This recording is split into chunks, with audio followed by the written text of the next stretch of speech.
नमस्कार, मैं Maithili Sharan Gupt, president crime free Bharat. हमारे साथ राष्ट्रीय प्रवासी मंच के व्यवस्थापक, राष्ट्रीय व्यवस्थापक श्री आचार्य वीसी भिखारी जी जुड़े हुए हैं। मैं उनका स्वागत करता हूं और मैं चाहूंगा कि भिखारी जी अपना परिचय दें, जिससे कि लोगों को थोड़ा सा मालूम पड़े और हम जो है जनता जो है सभी जो को आपको सादर देख। प्रणाम। जी सभी को सादर प्रणाम। जय श्री राम। जय मैं श्री आचार्य बीसी भिखारी चरवाहा, राष्ट्रीय प्रभारी एवं प्रदेश अध्यक्ष, राष्ट्रीय प्रवासी मंच उत्तर प्रदेश, प्रयागराज उत्तर प्रदेश से बोल रहा हूँ। जी, शर्मा जी आप भी अपना परिचय एक बार दे दें। मैं आरपी शर्मा हूँ और राष्ट्रीय प्रवासी मंच राजस्थान प्रदेश का अध्यक्ष हूँ और मैं उदयपुर से बोल रहा हूँ। ओके, तो भिखारी जी आज अपने दोपहर में चर्चा की थी और जी जी चर्चा का विषय ये था कि कैसे खर्च विहीन चुनाव व्यवस्था हो। तो जी जी मैं ये चाहूंगा कि आपने उस चर्चा से क्या समझा। इसके बाद हमने आज एक दोपहर को वीडियो भी जारी किया था, जिसमें मैंने जी विस्तार से समझाने की कोशिश की थी कि खर्च जी विहीन व्यवस्था कैसे आएगी। तो जी उसको सुन के आपको कैसा लगा? आपके जेहन में क्या प्रश्न उठ रहे हैं, जिससे कि मैं आपके दिमाग में जो प्रश्न उठ रहे हैं उनको, उनकी जिज्ञासा को शांत कर सकूं और आपके जी माध्यम जी से दर्शकों को वो सब चीजें बता पाऊं। क्योंकि अपन जो बात कर रहे हैं वो इतनी बड़ी बात है कि आज की जितनी भी दिक्कतें हैं वो दिक्कतें खत्म हो जाएंगी और हम पार्टी विहीन प्रजातंत्र की तरफ भी यात्रा कर पाएंगे। और जिस चीज के लिए पार्टी बनी हुई है वो पार्टी उस चीज के लिए जरूरत ही नहीं होगी। तो मैं यदि आप कुछ प्रश्न के बतौर रखेंगे तो हम फोकस जवाब देने की कोशिश कर सकेंगे, या आप पहले कुछ अपने विचार रखना चाहते हैं तो विचार रखें, फिर प्रश्न पूछें। यह मैं आपके ऊपर छोड़ता हूं।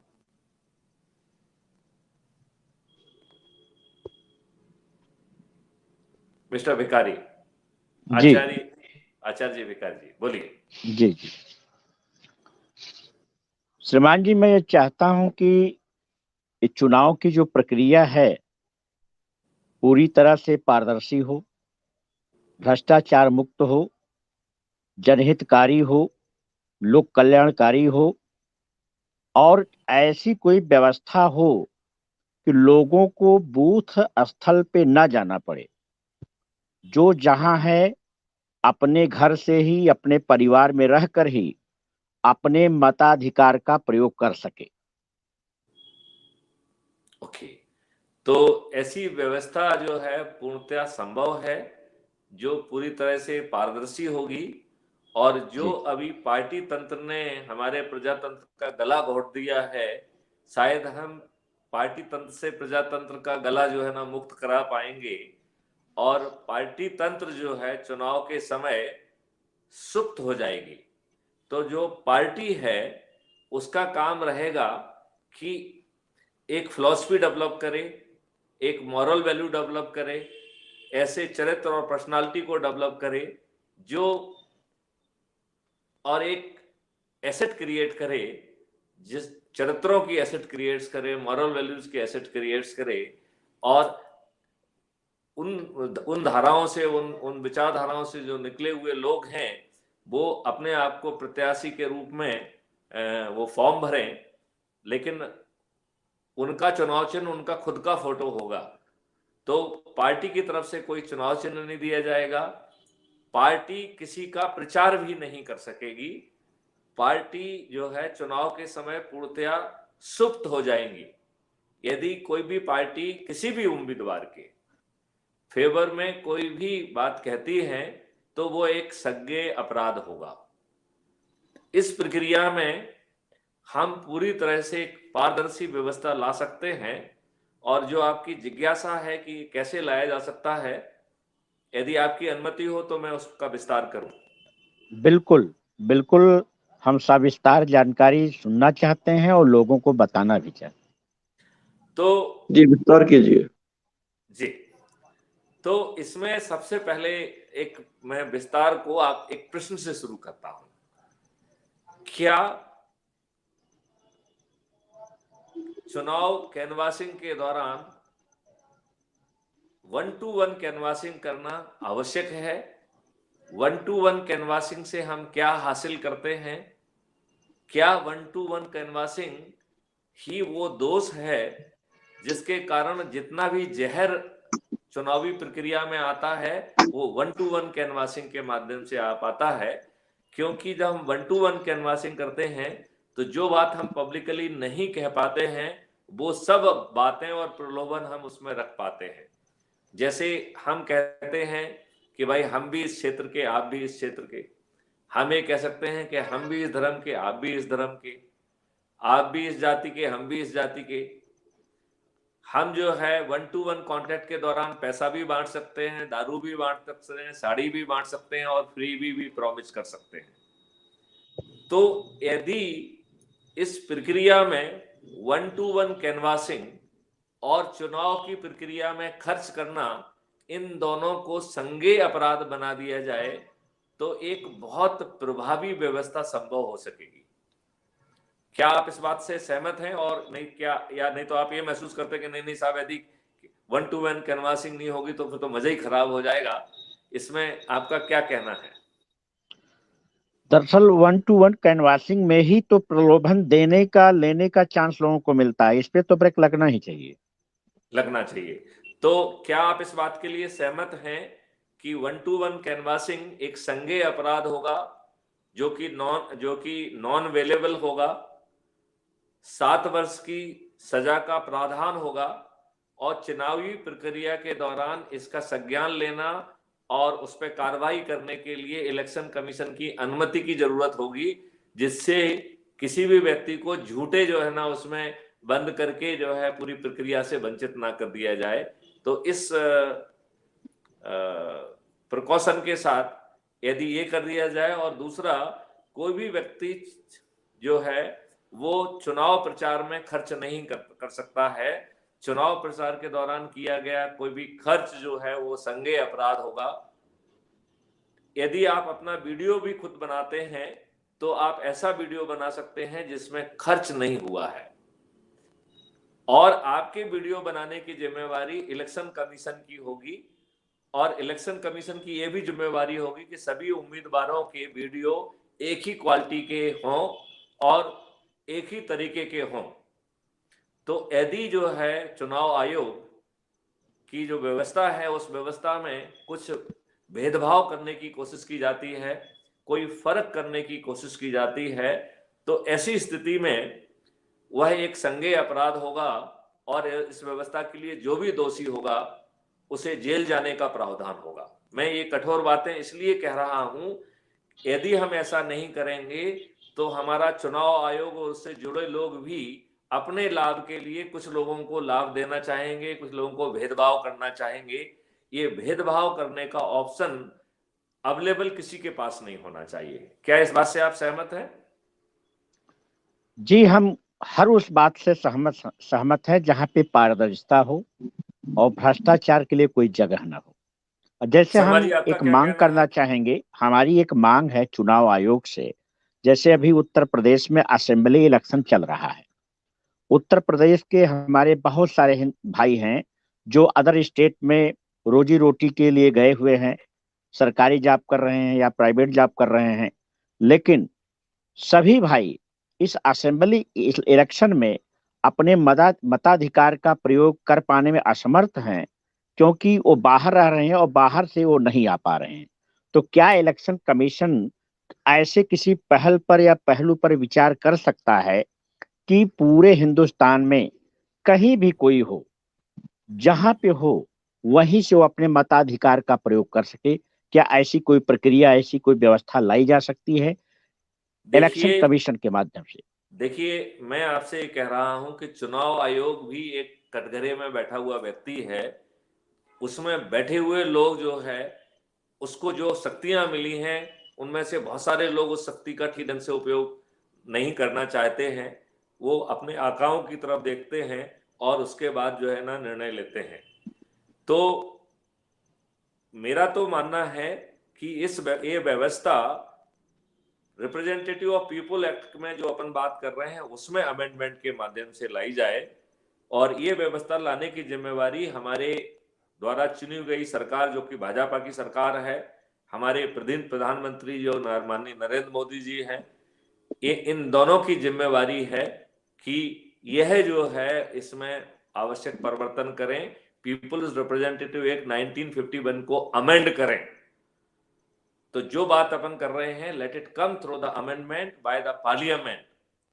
जी, वर्तमान पद्धति में जो ये चीज हो रही है कि भाजपा जिस चीज को करना भी चाह रही है वो अपने ही व्यक्तियों से सुप्रीम कोर्ट में केस लगा रही है, और सुप्रीम कोर्ट के हर केस में बहुत समय लगता है और अनावश्यक जो है ना एक माहौल बनता है। हमारे चुने हुए प्रतिनिधियों ने ही, चाहे उन्होंने अंग्रेजों की व्यवस्था को एज इट इज कॉपी कर लिया हो, चाहे अंग्रेजों के बनाए गए नियम कानून को एज इट इज अडॉप्ट कर लिया हो, इस काम में हमारे चुने हुए प्रतिनिधियों का ही जो कार्रवाई रही है वो रही है।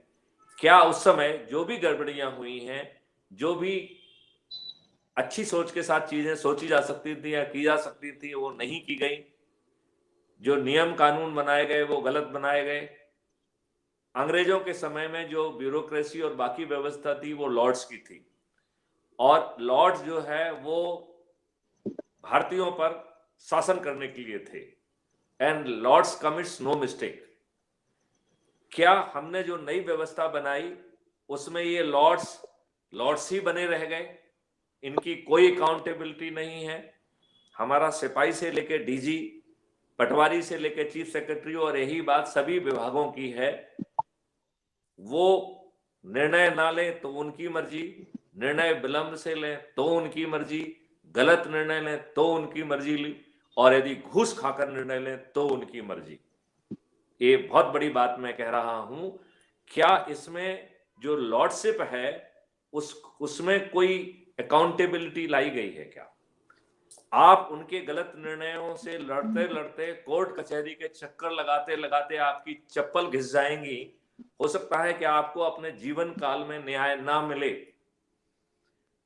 हो सकता है कि आपकी अगले वाली पीढ़ी को भी न्याय ना मिले, हो सकता है कि इन सब के कारण परिवार में जो है ना मनमुटाव हो जाए, परिवार में अपराध हो जाए, परिवार में हत्याएं हो जाएं, लेकिन सो कॉल लॉर्ड्स, इन लॉर्ड्स की सेवत पे कोई फर्क पड़ता है क्या? तो जो ये लॉर्डशिप वाली व्यवस्था है, समय आ गया है कि हम अकाउंटेबल व्यवस्था करें।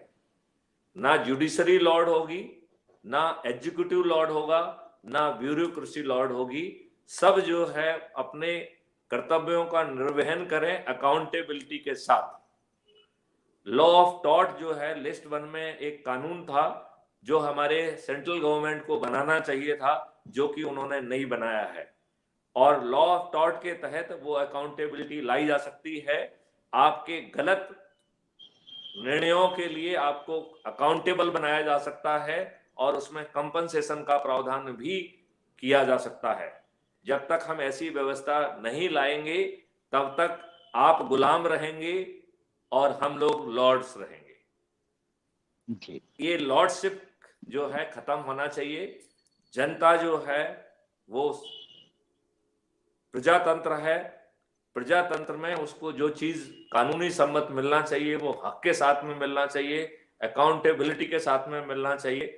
वो किसी की मेहरबानी के ऊपर नहीं होना चाहिए, ना वो एग्जीक्यूटिव के मेहरबानी पे होना चाहिए, ना वो ब्यूरोक्रेसी की मेहरबानी पे होना चाहिए, ना ही वह जुडिशरी की उसमें होना चाहिए। क्या थोड़ी देर के लिए मैं उस मॉडल को समझाऊंगा कि कैसे खर्च विहीन चुनाव व्यवस्था होगी, लेकिन 1 मिनट का एक ऑब्जर्वेशन मैं देना चाहता हूं कि क्या आपकी एग्जीक्यूटिव, लेजिस्लेचर और जुडिशरी इंडिपेंडेंट है? शर्मा जी आप बताइए, आप राजस्थान एडमिनिस्ट्रेटिव सर्विस के बड़ा लंबा अनुभव है आपका, आपका अनुभव क्या कहता है कि क्या हमारे आज की व्यवस्था में एग्जीक्यूटिव, लेजिस्लेचर और जुडिशरी ये तीनों इंडिपेंडेंट एंड अकाउंटेबल है क्या? हम सिद्धांततः देखते हैं तो ये इंडिपेंडेंट है, और हम व्यवहारिक रूप से देखते हैं तो कुछ सच्चाई कुछ थोड़ी सी अलग हो जाती है। आप बिल्कुल ठीक कह जब रहे हैं। जब और मैं तो 73 कहूंगा में कि जी 73 में जुडिशरी को जब अलग किया गया था, तो उसके पीछे धारणा यही थी, जब हमने नया सीआरपीसी को लागू किया था 73 में, तो उसकी धारणा यही थी कि हमको जुडिशरी को अलग रखना है, इंडिपेंडेंट रखना है। पहले एग्जीक्यूटिव के साथ ही वो पावर जो हुआ करते थे, वो एग्जीक्यूटिव अफसर्स ही उनको ट्राई करते थे जुडिशियल मैटर्स को भी। 73 में सेपरेशन किया गया जुडिशरी का, तो उसके पीछे यही भावना थी कि जुडिशरी सेपरेट हो, इंडिपेंडेंट हो। लेकिन सिद्धांततः तो सबको इंडिपेंडेंट बनाया गया है, लेकिन व्यवहार में ऐसा कुछ बहुत अधिक देखने में नहीं आता है। ये हम सब देखते हैं, जानते हैं। तो स्थिति ये है। चलिए मैं इसको आपसे प्रश्न करता हूं, फिर आप कहिए कि आपकी बात कितने जो है तथ्यों में आईने में हो रही है। आप ये बताइए, आपका चीफ जस्टिस ऑफ इंडिया कौन बनता है? एक वो वकील जो किसी की मेहरबानी से हाईकोर्ट जज के बतौर इम्पैनल होता है, कई बार बहुत अच्छी साख रखने वाले, बहुत जनहित वाले वकील ना होके जो राजनीतिक रूप से थोड़ा सा प्रभावशालीता रखते हैं, उनको चयनित किया जाता है। और आज जो व्यक्ति कम उम्र में, यदि वो कम उम्र में हाईकोर्ट का जज बनने में सफल हो जाता है, तो उसी दिन इबादत में लिख दिया गया जाता है कि he will become the chief justice of India. तो जुडिशरी जो एग्जीक्यूटिव की मेहरबानी से जन्म पा रही है, उसे इंडिपेंडेंट मानने की भूल होगी। मुझे लगता है कि इसमें कहीं ना कहीं हमें मुख मुद्दे पे जाना चाहिए। नहीं नहीं, आप सही कह नियम रहे हैं, सही कानून कह में रहे हैं। एक, हाँ, तो सुप्रीम कोर्ट के लिए हमें एक, जैसे ऑल इंडिया सर्विसेज हैं, ऐसे ऑल इंडिया जुडिशियल सर्विस क्यों नहीं होना चाहिए, जिसमें एग्जीक्यूटिव का चैन में रोल पूरा जीरो होना चाहिए और बिल्कुल सही है। एक पूरी अथॉरिटी होना चाहिए जो बहुत पारदर्शी तरीके से जजेस का ना केवल सिलेक्शन करे, बल्कि उनके ट्रांसफर और बाकी चीजों को देखे। और जो जजेस भी हैं, they are performing a judicial functions, they should not behave like lords, they are not lords। और यदि यस, कहीं पे लगता है कि जानबूझ के कोई गलत निर्णय लिया गया है, तो उनको अकाउंटेबिलिटी कमीशन के माध्यम से you can take it to the जो है अकाउंटेबिलिटी कमीशन कि साहब प्रथम दृष्टिया ये एरर ऑफ जजमेंट नहीं है, ये मेंसरिया की प्रॉब्लम है, क्योंकि सही तथ्यों को नजरअंदाज करके गलत निर्णय दिया गया है। जहां सही तथ्यों को नजरअंदाज करके जानबूझ के गलत निर्णय दिया गया है, वहां पर उस जज को अपने जजमेंट को डिफेंड करने के लिए मौका दिया मिलना चाहिए। और यदि वो डिफेंड नहीं कर पाता है, तो उसमें कंपनसेशन का प्रावधान होना चाहिए। और यदि आपको 2 या 3 कंपनसेशन दे दिए गए, तो वो that should become your disqualification, you should not remain जज। यदि बिल्कुल हम सही। ऐसी अकाउंटेबल व्यवस्था लाएंगे, तो हम कह सकते हैं कि हमने सेपरेशन भी किया और अकाउंटेबिलिटी भी लाई है।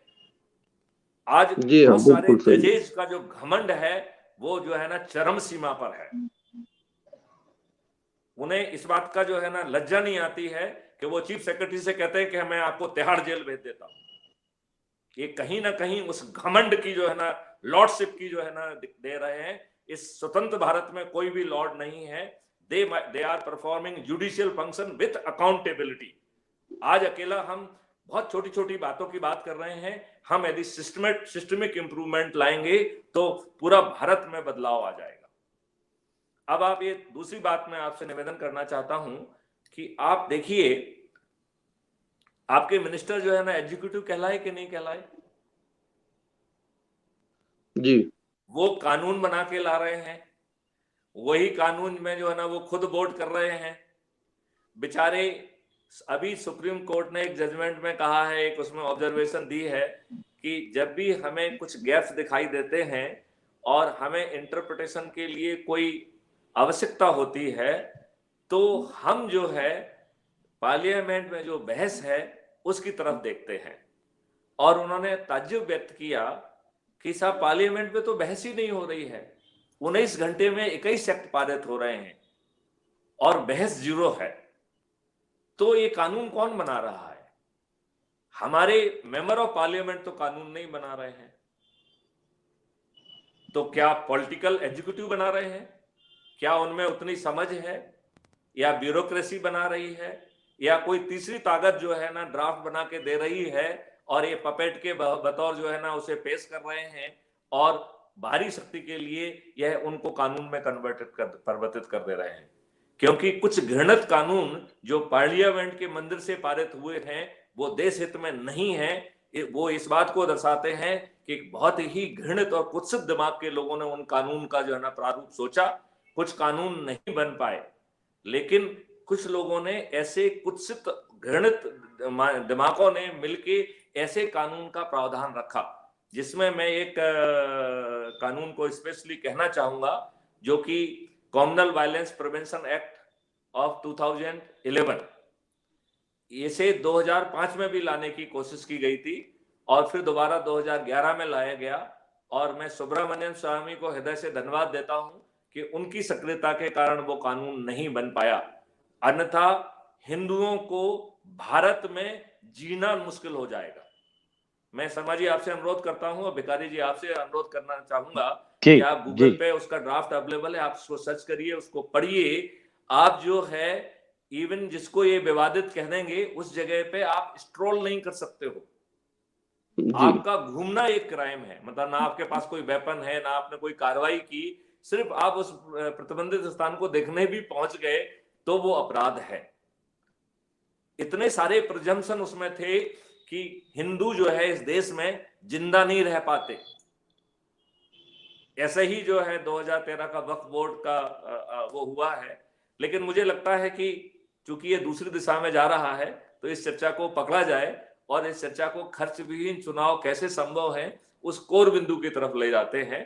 तो इससे हमने इतनी चीज तो हासिल कर ली है कि व्यवस्थाओं में परिवर्तन की आवश्यकता है और इलेक्शन कमीशन एक सीमित बॉडी है, उसमें जो है इसी ब्यूरोक्रेसी से निकले हुए लोग जो है वो चीफ इलेक्शन कमिश्नर और इलेक्शन कमिश्नर बनते हैं और हमारी जो सोच है वो इतनी सीमित हो जाती है कि हम छोटे लाभों के लिए जीते हैं और चाटुकारिता करते करते, क्योंकि चाटुकारिता करने वालों को ही अवसर मिलते हैं, तो चाटुकारिता करते करते वो इतने ज्यादा जो है ना उसमें माहिर हो जाते हैं कि वो एक अच्छा कठोर और देश हित में निर्णय लेने की क्षमता खो देते हैं। ऐसे लोग जो कि देश हित में निर्णय लेने की चातुर्य रखते हैं, क्षमता रखते हैं, विद्वत्ता रखते हैं, कमिटमेंट रखते हैं, दृढ़ता रखते हैं, ऐसे जो है अच्छे ब्यूरोक्रेट्स जो है हमेशा साइडलाइन कर दिए जाते हैं। उन्हें जो है देश के अच्छे फैसलों में, देश की अच्छी चीजों में वो जो भूमिका निभा सकते हैं वो निभाने का उन्हें अवसर ही नहीं मिलता है जी। तो मेरा मानना है कि ये हम इलेक्शन कमीशन से अपेक्षा ना करें, क्योंकि पीपल रिप्रेजेंटेटिव एक्ट में वो सब बातें लिख दी गई हैं और जो छोटा दायरा, डिस्क्रिशनरी दायरा इलेक्शन कमीशन का है, उसको कष्ट देने की बजाय हम वो सब सुधार पीपल रिप्रेजेंटेटिव एक्ट 1951 में क्यों ना जो है ना लाएं। इस एक्ट ने ही पार्टी को पैदा किया, इस एक्ट ने ही पार्टी की कोई सीमाएं नहीं बनाई, इस एक्ट ने ढेर सारे बेनिफिट पार्टी को दे दिए, इसने ही पार्टियों को जो है ना सिंबल बांटने का, अपना उम्मीदवार घोषित करने का कर दिया है और इसी ने जो है उसको पॉलिटिकल व्हिप और बाकी सब चीजें कहीं जायज तरीके से कहीं गैर जायज तरीके से बना दी।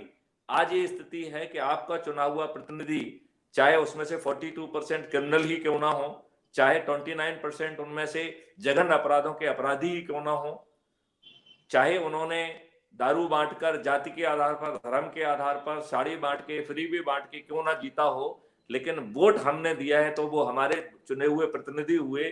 क्या हमारे चुने हुए प्रतिनिधि पार्लियामेंट में अपनी बात या हमारी बात रखने की स्थिति में हैं?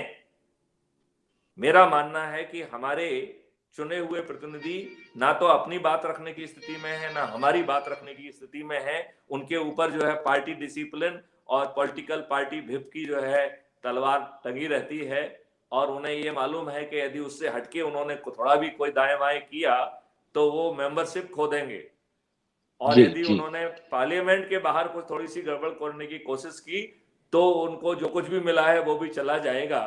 तो ये बाहर से दिखने वाले बहुत प्रभावी नेता, बलशाली नेता, अपराधी नेता, ये अंदर से एकदम डरे हुए प्राणी हैं। उन्हें जो भी मिला है उसे खो जाने का भय उनको सताता रहता है। तो ये हमारे प्रतिनिधि ना हमारा जो है ना कानून बना रहे हैं, ना हमारी बात रख रहे हैं। केवल उनकी एक ही खासियत है कि हमको मूर्ख बना के इनके प्रकार वो जो है चयनित घोषित हुए हैं। क्या मेरी राय से आप इत्तेफाक रखते हैं? जी महोदय, मैं पूरी तरह से इत्तेफाक रखता हूँ। जी हाँ। शर्मा जी, आपका क्या कहना है? ना ना, बिल्कुल आप सही कह रहे हैं सर, हम सहमत हैं आपसे, यही स्थिति है।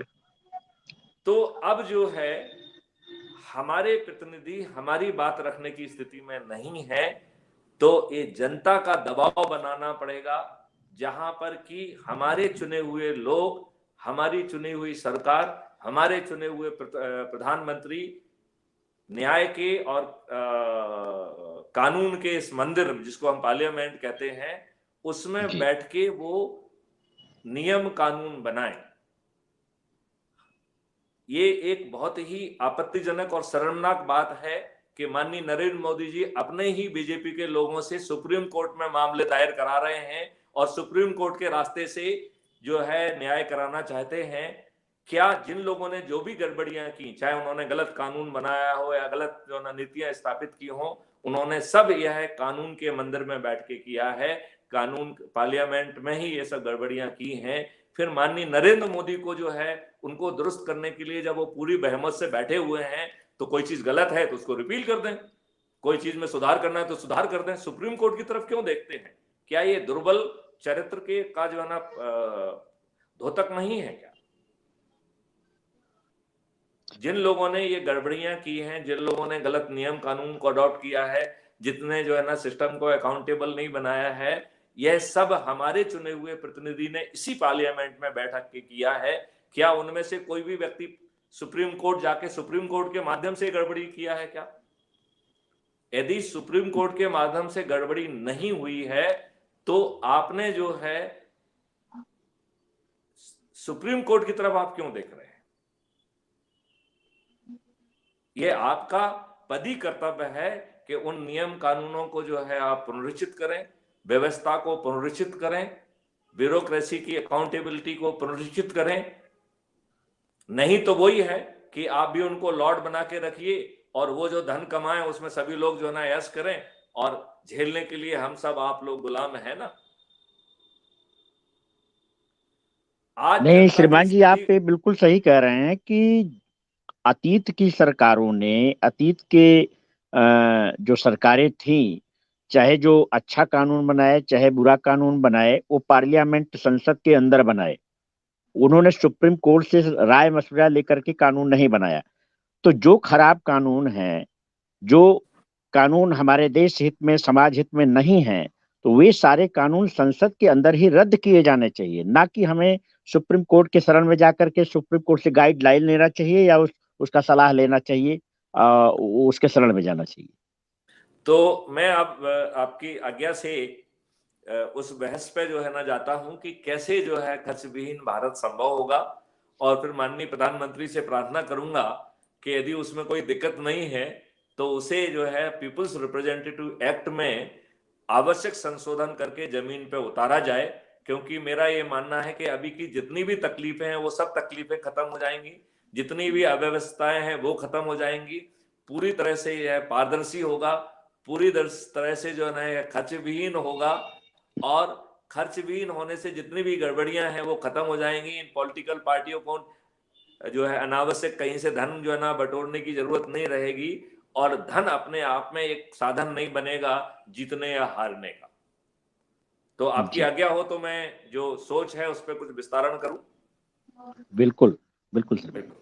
तो सबसे पहले अपन ने दो बातें कही थी, वो ये कि 1-to-1 कैनवासिंग जो है it fraught with the risk and negative tendency.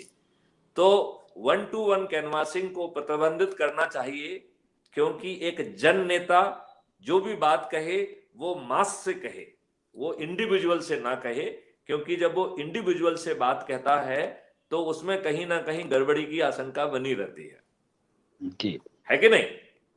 और दूसरी जो बात है कि चुनाव के दौरान खर्च करना अपने आप में एक क्राइम होना चाहिए। यदि ये पाया गया कि आपने चुनाव के दौरान कुछ भी व्यक्तिगत खर्च किया है तो आप जीतने के बावजूद भी आपकी कैंडिडेचर भी खत्म हो जाएगी और आप जो है ना जेल भी चले जाएंगे, क्योंकि ये संज्ञेय अपराध भी इसे बनाया जाए। जब हम इसे संज्ञेय अपराध बनाएंगे तो खर्च होने का संभावना ही खत्म हो जाएंगी। तो आप कहेंगे साहब फिर कैनवासिंग कैसे करेंगे? तो वो कैनवासिंग जो है वो डिजिटल तरीके से होगी, और बैकएंड जो और अपलोडिंग भी उसके ऐप के माध्यम से होगी। जो वोटिंग ऐप है उसी में आप सीधे अपलोड करेंगे, और इलेक्शन कमीशन का ये काम रहेगा कि जो आपका चुनाव एरिया है, जो आपका जहां पे आपको चुना जा रहा है, वहां पर वो सभी को समान अवसर से प्रसारित करे। इस दौरान न्यूज़पेपर और बाकी जो लोग हैं वो जो है उस पर कोई एनालिसिस नहीं देंगे। कोई व्यक्ति जो है, कोई दूसरा व्यक्ति जो है किसी दूसरे व्यक्ति का प्रचार नहीं करेगा। कोई पॉलिटिकल पार्टी जो रहेंगी वो पॉलिटिकल पार्टी चुनाव के दौरान सुप्त हो जाएंगी। यदि वो किसी के फेवर में भी कोई चुनाव प्रचार करेंगी तो वो संज्ञेय और दंडनीय अपराध होगा।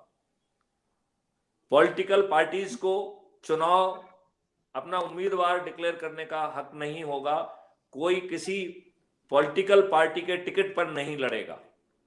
तो ये जो पॉलिटिकल पार्टी रहेंगी वो एक मॉरल वैल्यूज पे, एक मॉरल स्टैंडर्ड को तैयार करे, चरित्र वाले लोगों को पैदा करे, और वो लोग फिर अपने दम पर जो है ना खड़े होके जीते और राष्ट्र हित में काम करें। एक पहला तो इसका गुण ये है। अब मैं ये तो उसका मैंने आवाज साफ नहीं आ रही है। बताई है। अब मैं जाता हूं कि ये कैसे संभव होगा। आवाज साफ नहीं आ रही है। आवाज साफ नहीं आ रही है। इको हो रही है, इको हो रही है। तो उसके लिए आप एक काम करिए, आप अपने अपने स्पीकर को ऑफ कर लीजिए, और जब आपको जो है ना बोलना हो उस समय आप बोलेंगे तो मैं अपने स्पीकर को ऑफ कर लूंगा। ये इको जनरली उस टेक्निकल कारण से आती है। तो आप लोग अपने अपने माइक्रोफोन को कृपया ऑफ कर लें, और जब आप बोलना चाहें तो उस समय हाथ उठा के आप जो है ना अपने माइक्रोफोन को ऑन करेंगे तो ये इको की प्रॉब्लम नहीं होगी। अब ठीक हो गई। अब ठीक हो गई, चलिए, वेरी गुड वेरी गुड। तो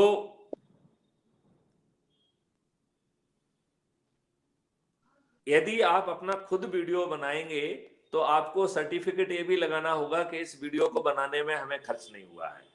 तो आपके जो डिजिटल वीडियोस बनाने की जिम्मेवारी इलेक्शन कमीशन की होगी, और ये वीडियो कई चरणों के बनेंगे। एक तो हो गया है कि 4, 5, 6 जितने भी वीडियो का अपन ने पात्रता दी है वो इंटरवल्स पे जो है वो बना सकते हैं, और उसमें सामने वाले का वीडियो क्या है उसके जवाब देते हुए भी पॉइंट आप जो है ना second video, third video, fourth video, fifth video में शामिल कर लीजिए। तो ये सभी वीडियो जो है, सभी डिजिटल जो है वीडियो आपके 3 सप्ताह तक खत्म हो जाएंगे, ठीक है ना। चौथा सप्ताह जो है वो ग्रिलिंग का सप्ताह है। तो इलेक्शन कमीशन की जो टीम रहेगी आपके वीडियो को उनका एक्सट्रैक्ट और इंपॉर्टेंट पॉइंट निकाल के एक छोटा वीडियो बनाएंगी, और उस वीडियो को चला के फिर आपकी ग्रिलिंग की जाएगी। तो आपकी ग्रिलिंग पब्लिक करेगी, आपकी ग्रिलिंग इकोनॉमिस्ट करेंगे, आपकी ग्रिलिंग जो है ना पॉलिटिशियन करेंगे। जितने भी जो लोग हैं, एनजीओज हैं, वो सभी लोग जो है मिलके आपकी ग्रिलिंग करेंगे, और वो जो है ना लाइव जो है ना प्रसारित होगी। जिसमें पब्लिक भी सीधे क्वेश्चन पूछ पाएगी, तो उस समय यदि आप में अपनी बात को कहने का और डिफेंड करने का और आपकी सोच का मादा होगा, तभी आप जो है ना टिक पाएंगे। चूंकि और कोई आपका प्रचार नहीं कर सकता है, तो फिर आप किसी दूसरे की बैसाखी पे नहीं जीतेंगे, राइट? पॉलिटिकल पार्टी चूंकि सुप्त होंगी और उनको चुनाव प्रचार का हक ही नहीं होगा, यदि वो किसी के फेवर में एक शब्द भी कह देंगी तो वो अपने आप में संज्ञेय अपराध होगा। तो इसका मतलब है केवल हुनर वाले व्यक्ति ही, जो जिनकी अपनी सोच है, जो कुछ तार्किक बात कह के, कुछ अच्छी बात कह के देश को आगे बढ़ा सकते हैं, ऐसी सोच रखते हैं, केवल वही व्यक्ति जो है इस व्यवस्था में सरवाइव कर पाएंगे। अब इसका जो है ना पार्ट 2 जो होगा, पार्ट 1 ग्रिलिंग हो गया है, अब सेकंड पार्ट होगा। यदि तब तक माननीय नरेंद्र मोदी ने अपराधियों को चुनाव में सम्मिलित होने से रुकने का कानून नहीं बनाया, तो सेकंड का पार्ट जो इलेक्शन कमीशन का रहेगा, वो आपके आपराधिक रिकॉर्ड पे चर्चा। तो वो आपराधिक रिकॉर्ड जो है ना एक कागज पे लिखा हुआ डॉक्यूमेंट नहीं रहेगा। उस समय फरियादियों ने क्या कहा, पेपर में क्या छपा, उस सबकी क्लिपिंग पहले दिखाई जाएगी और फिर आपसे कहा जाएगा कि आपने ये अपराध किया है, आप ऐसे अपराधी को क्या जनप्रतिनिधि बनना चाहिए, इस तरीके के क्वेश्चन पूछे जाएंगे। तो यदि आप उनके पास कोई तार्किक जवाब नहीं होगा तो उनके पैर उसी समय उखड़ जाएंगे। फिर इसका पार्ट 3 होगा परफॉर्मेंस, पास्ट परफॉर्मेंस। तो यदि वो व्यक्ति पहले 2 बार 3 बार 1 बार जितने बार भी यदि वो विधानसभा का या किसी पार्लियामेंट का सदस्य रहा है, तो उसका क्या कंट्रीब्यूशन रहा, उसकी सहवास जो है पार्टिसिपेशन का जितने भी एक्सट्रैक्ट्स होंगे वो पार्लियामेंट को जो है पहुंचाए जाएंगे रिपोजिटरी से इलेक्शन कमीशन को, और इलेक्शन कमीशन उसको थर्ड जो है ना पार्ट में उनको दिखाएगा, जिसपे आपको रिस्पॉन्ड करना पड़ेगा, उस कैंडिडेट को जवाब देना होगा कि मैं देख रहा हूं कि आपने पूरे पार्लियामेंट्री सेशंस में पूरे 5 साल में एक भी प्रश्न नहीं पूछा, तो क्या आप अपने आप को अच्छा जनप्रतिनिधि साबित कर सकते हैं? तो उससे जो लोग जो है बैसाखियों से पहुंच के पूरे 5 साल बिना मुंह से खोले जो आपके जनप्रतिनिधि का समय बिता देते हैं और एक जो है ना दहले भर का कंट्रीब्यूशन नहीं करते हैं, ऐसे लोगों के पैर उखड़ जाएंगे। केवल योग्य लोग ही जीत पाएंगे। ये अभी मैं चुनाव से केवल कैनवासिंग वाली बात कर रहा हूं, ये तो कैनवासिंग वाला ही काम है, ठीक है ना? तो इसमें जो है अब जो है वोटिंग जो है थ्रू ऐप होगी। ऐप के कई पार्ट होंगे। पहला पार्ट होगा आइडेंटिफिकेशन वेरिफिकेशन। तो ऐप आपकी एक एक चीज को वेरीफाई करेगा, आपकी जितनी भी आइडेंटिटी है, केवल आधार कार्ड नहीं, जितनी भी आइडेंटिटी, सब आइडेंटिटी को वो आपको नापेगा और आपको जो है ना वेरीफाई कराएगा। और लास्ट आइडेंटिटी वेरिफिकेशन होगा आपके अकाउंट से 1 रुपए का डिडक्शन। जब आपके अकाउंट से 1 रुपए का डिडक्शन होकर वेरिफिकेशन हो जाएगा, then he will say yes mister so and so, mister Vikari, mister Sharma, your identity is hereby verified, certified. तो कौन सर्टिफाई करेगा? वो ऐप सर्टिफाई करेगा। अब आइडेंटिटी पार्ट खत्म होने के बाद वो सेकंड पार्ट पे पहुंचेगा, और सेकंड पार्ट है कि आप आइसोलेशन में हैं, आपको किसी ने घेरा तो नहीं है, तो आप वही ऐप कहेगा कि प्लीज रोटेट योर कैमरा। तो आप रोटेट करके उस ऐप को संतुष्ट करेंगे कि आप आइसोलेशन में हैं, आपके आसपास कोई नहीं है, ठीक है ना? तो ये सेकंड जो है ना सर्टिफिकेशन में कहे yes it is certified you are in isolation, right? अब वो थर्ड में जाएगा कि ऐसा तो नहीं कि आपके बीवी बच्चों को जो है ना कहीं बंद कर दिया गया हो और कहा गया हो कि सब वोट दे दो, इसके बाद जो है ना आपके बीवी बच्चों को छोड़ेंगे। तो ऐसे कैप्चा जैसे ऐसे बहुत सारे टेस्ट जो है ना साइकोलॉजिकल टेस्ट ऐप आपके लेगा और ये निर्णय लेगा कि आप कहीं लिकर के प्रभाव में तो नहीं है, कहीं ड्रग के प्रभाव में तो नहीं है, आप किसी भय में तो नहीं है। जब वो उन टेस्ट के माध्यम से संतुष्ट हो जाएगा कि आप किसी भय में नहीं हैं, तो वो एक थर्ड सर्टिफिकेट जारी करेगा, hey mister Sharma, it is certified that you are not under fear, in any fear, now you are eligible to vote, right? But before voting I would like you to be fully informed. तो जो अभी अपन ने video canvassing की बात की थी, वो सभी उम्मीदवार जो मैदान में जिनके पैर नहीं उखड़े और जो मैदान में डटे रहे, उनके वो वीडियो इंक्लूडिंग ग्रिलिंग, वो चारों पांचों जो है ना पार्ट के साथ वो वीडियो आप देखेंगे। जब आप सभी उम्मीदवारों का वीडियो उस आइसोलेशन में देख चुके होंगे, उस समय आपके आसपास कोई नहीं होगा, तब जो है ना he will say yes it is certified, now you are a informed voter, hey we are going to open a voting portal for you, voting screen for you. उसमें जितने भी उम्मीदवार होंगे उनके फोटोज होंगे और आपको जो है ना उनका बटन दबाना होगा। उसमें किसी पार्टी का चुनाव चिन्ह नहीं होगा, क्योंकि you are not representative of any party, you are being elected as a representative of the public and collectively you will be choosing और यू विल बी जो है ना वर्किंग फॉर द नेशन। अब इस चुने हुए प्रतिनिधियों में से जो चुन जाएंगे, इसके बाद सेकेंड स्टेज होगी एग्जीक्यूटिव सिलेक्शन। इसमें जो लोग मंत्री बनना चाहते हैं वो अपना कहें कि मैं इस मंत्री पद के लिए अपनी दावेदारी करता हूं, और फिर उसको इसी तरीके के वीडियोस बनाना पड़ेंगे कि मैं इस पद के लिए क्यों सबसे योग्य उम्मीदवार हूं। इसी तरीके से उनकी ग्रिलिंग भी होगी ऑलमोस्ट ऑन आइडेंटिकल लाइंस। और इसके बाद जो चुने हुए प्रतिनिधि हैं वो उसको चुनेंगे मिनिस्टर, तो वो किसी प्राइम मिनिस्टर के द्वारा की मेहरबानी पे नहीं होंगे, हर व्यक्ति अपनी स्ट्रेंथ पर चुना जाएगा और वो किसी एमपी या मेंबर ऑफ पार्लियामेंट के सपोर्ट के ऊपर जो है ना टेन्योर पूरा नहीं करेगा। वो पूरे जो है ना 4 साल 5 साल जो भी उसका टेन्योर रखा जाता है, उसमें वो अपनी स्ट्रेंथ पर सरवाइव करेगा, क्योंकि एक बार जो है वो यदि एग्जीक्यूटिव मिनिस्टर बन जाता है फिर उसे डिस्क्वालीफाई नहीं किया जा सकता है, ना ही उसका पोर्टफोलियो बदला जा सकता है। वो केवल अपने ही डिस्क्वालिफिकेशन से डिस्क्वालीफाई होगा। वो पार्लियामेंट में बैठ के वोट नहीं दे सकता है, उसके लिए एक अलग जगह होगी जहां से वो एक्ट प्रपोज कर सकता है, लेकिन वोट नहीं कर सकता है। उसके एक एक क्लॉज पर जो है पार्लियामेंट के लोग हैं ये बहस करेंगे, और एक एक क्लॉज पे जो है ना वेटिंग के बाद कि now this clause is pass, this clause is pass, this clause is pass, एक एक्ट को जो है पारित करने के लिए 15-15 10 दिन लगेंगे। और हमारी पार्लियामेंट वो विंटर और समर सेशन में काम नहीं करेगी, वो पूरे 365 दिन काम करेगी। स्पेशली जो गार्बेज और गंदगी 75 साल में हमने पैदा की है, उसे धोने के लिए हमारी पार्लियामेंट को 3-4 साल तो कम से कम जो है ना पूरे 365 दिन काम करने की जरूरत है। आप इस बात से सहमत हैं कि नहीं? वैसे तो हम एग्जीक्यूटिव को लेजिस्लेचर से सेपरेट कर पाएंगे। हमारी एग्जीक्यूटिव जो है वो लेजिस्लेचर की मेहरबानी पे सरवाइव नहीं करेगी। हाँ, लेकिन लेजिस्लेचर को हक होगा कि जो गड़बड़ियां हैं उसमें सवाल पूछे गए और मंत्री को जवाब देने के लिए वहां कटघरे में खड़ा होना पड़ेगा, जिससे वो अकाउंटेबिलिटी, लेकिन मंत्री का सर्वाइवल जो है ना मेंबर ऑफ पार्लियामेंट पे डिपेंड नहीं रहेगा। तब सही मायने में एग्जीक्यूटिव और लेजिस्लेचर का सही सेपरेशन होगा।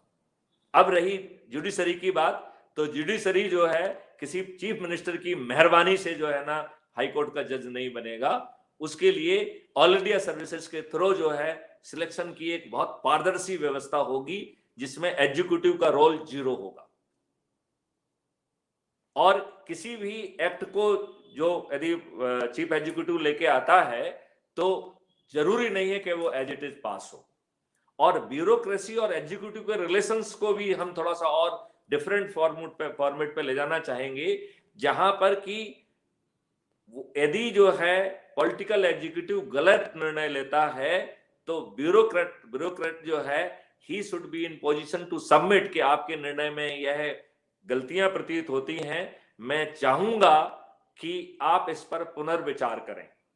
यदि पॉलिटिकल बॉस, यदि हमारा मंत्री इसके बावजूद भी अपने निर्णय पर अडिग होगा तो वो बाध्यकारी होगा, लेकिन यदि उसमें कोई अपराध बनेगा तो फिर ब्यूरोक्रेसी उसके लिए लायबल नहीं होगी, वो मंत्री महोदय अकेले जेल जाएंगे।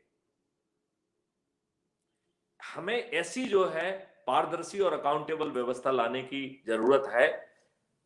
मैं अब आपसे पूछता हूं कि जो मैंने अच्छा, अभी अब चुनाव हो गया, अब हमने मंत्रियों का भी चुनाव कर लिया, अब सवाल है कि कुछ ऐसे लोग रह जाएंगे जिन्होंने अपना वोट नहीं दिया, तो जैसे ही वोट का कट ऑफ टाइम खत्म होगा, he will say, hey Mr. Vikari, you failed to discharge your constitutional obligation of voting. Your identity is conveyed to the all platform. Henceforth, you will be suffering for up to the next election. तो यदि आप बस से जाएंगे तो आपको 10% किराया ज्यादा लगेगा, यदि आप एरोप्लेन से जाएंगे तो 10% जो है ना एरोप्लेन में किराया ज्यादा लगेगा, आपका बच्चा यदि स्कूल जाएगा तो उसको 10% फीस ज्यादा लगेगी। आपको हर दिन ये एहसास कराया जाएगा कि you fail to discharge your constitutional obligation, constitutional duty.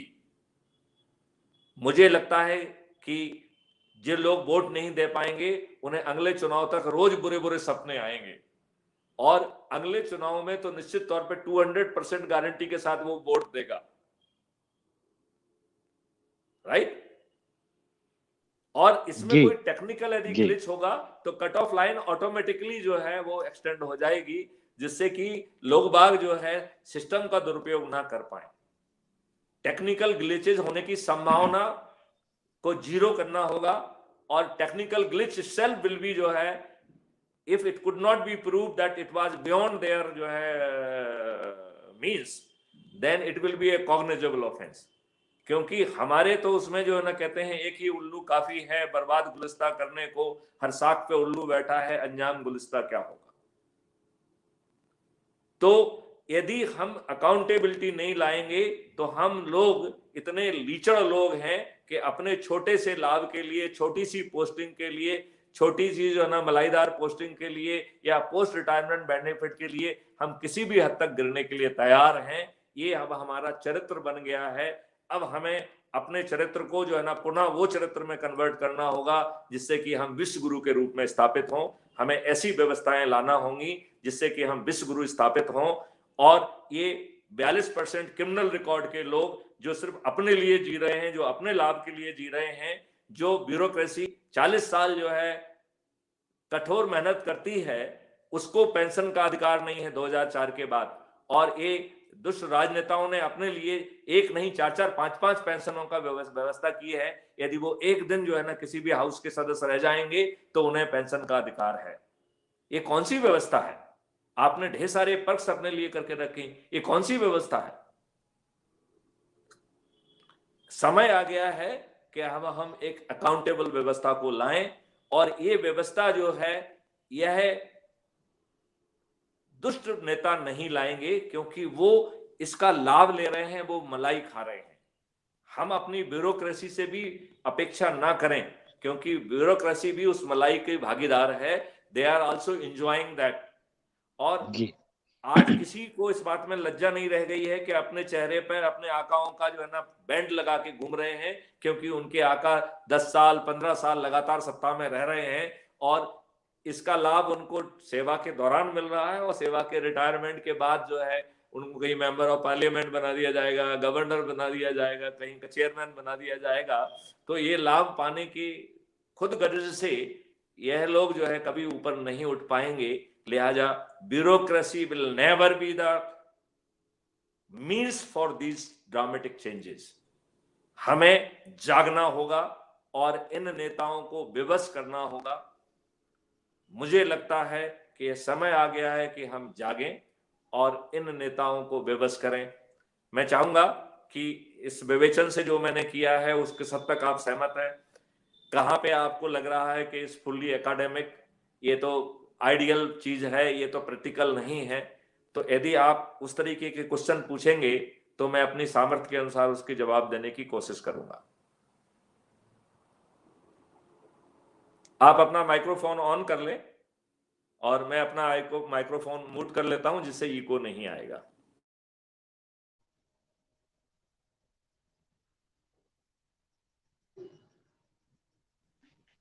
Ji sir. Sir आपने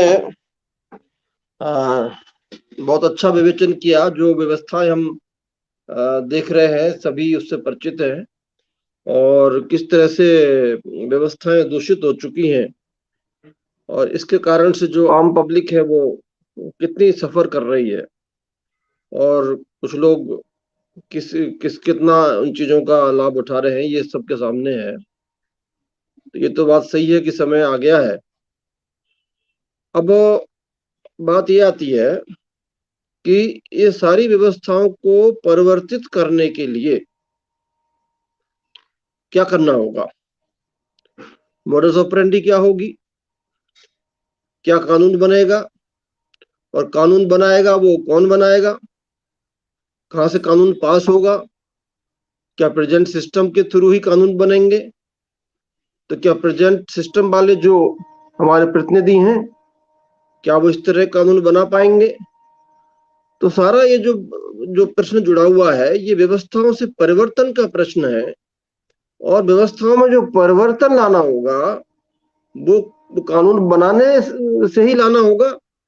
और कानून कौन बनाएगा फिर, जो लोग आज हमारे वर्तमान में जो हमारे जो प्रतिनिधि हैं कानून बनाने वाले, क्या उनके पास हमें पुनः इस कानून को लेके जाना होगा, उन्हीं से क्या रिक्वेस्ट करनी होगी, क्या निवेदन करना होगा, और क्या वो इसके लिए सहमत होंगे। तो सारा प्रश्न ये बनता है कि हमें कितना बड़ा माहौल इसके लिए बनाना होगा जिससे हम जो है इनको इस तरह की व्यवस्था हम ला सकें, इस तरह की परिस्थितियां हम पैदा कर सकें कि देखो हमारा कानून तो ये होना चाहिए, आपने जो कानून बना रखे हैं वो आम पब्लिक के हित में नहीं है, आम पब्लिक के हित में हमारा ये कानून है, ये कानून हमारा होना चाहिए। ये कानून बनाएगा कौन, ये व्यवस्था का देखिए प्रश्न एक होता है कि व्यवस्था के शर्मा जी, अंदर आपने पूरा बहुत अच्छी परिवर्तन, बात कही। आमूल परिवर्तन किस तरह से किया जाए। बात यहाँ आपने आके आती है कि परिवर्तन की बात तो आप कह रहे हैं सही है, परिवर्तन का समय आ चुका है, लेकिन परिवर्तन का जो मोडस ऑपरेंडी है वो क्या होगा, वो कौन करेगा, कैसे होगा, ये प्रश्न सबसे बड़ा यहाँ पैदा होता है। जी सर। आपने बहुत अच्छी बात कही।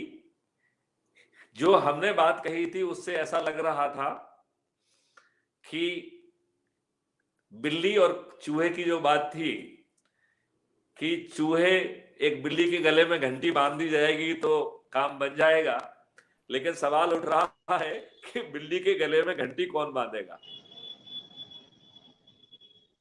आप ये बात समझ रहे हैं? जी तो हाँ। अब हम आपको बताएंगे कि बिल्ली के गले में घंटी कैसे बंधेगी, ठीक है ना? क्योंकि हमें तो टेक्निकल और व्यवहारिक दोनों ही सॉल्यूशन लाना होंगे। और मैं आपकी बात से सहमत हूं कि यदि हमें पीपल रिप्रेजेंटेटिव एक्ट में संशोधन करना है तो ये दुष्ट लोग जो है ना तो पार्टी तंत्र की चीज हटाएंगे, ना उसको सिंबल बांटने के, और ना इतने सारी अच्छी चीजों के। हमारे माननीय नरेंद्र मोदी जी ने तो एक बहुत बड़ा इनोवेशन कर दिया। आपको शायद मालूम होगा कि पहली बार एनोनिमस पॉलिटिकल बॉन्ड आया, जिसमें कि आप बॉन्ड भर सकते हैं, पैसा दे सकते हैं और आप एनोनिमस रहेंगे। तो हमारे पॉलिटिकल पार्टियां तो ये इतने सारे इनोवेशन दुष्टता के लिए करती रहती हैं, लेकिन ये अच्छाई के लिए एक भी इनोवेशन नहीं करेंगी। तो ये बात जो माननीय शर्मा जी ने कही है ये बहुत महत्वपूर्ण बात सर कही आपकी है। आवाज नहीं आ रही है। हमारी नहीं आ आवाज रही नहीं है, आ रही? मुझे तो आ एक रही है। काम, एक मिनट, मैं एक बार बाहर करके फिर अपने आप से दोबारा आता हूं तो शायद कुछ इंप्रूवमेंट होगा। तो तब तक आप आपस में बात करिए और मैं आपको 2 मिनट में ज्वाइन करता हूं।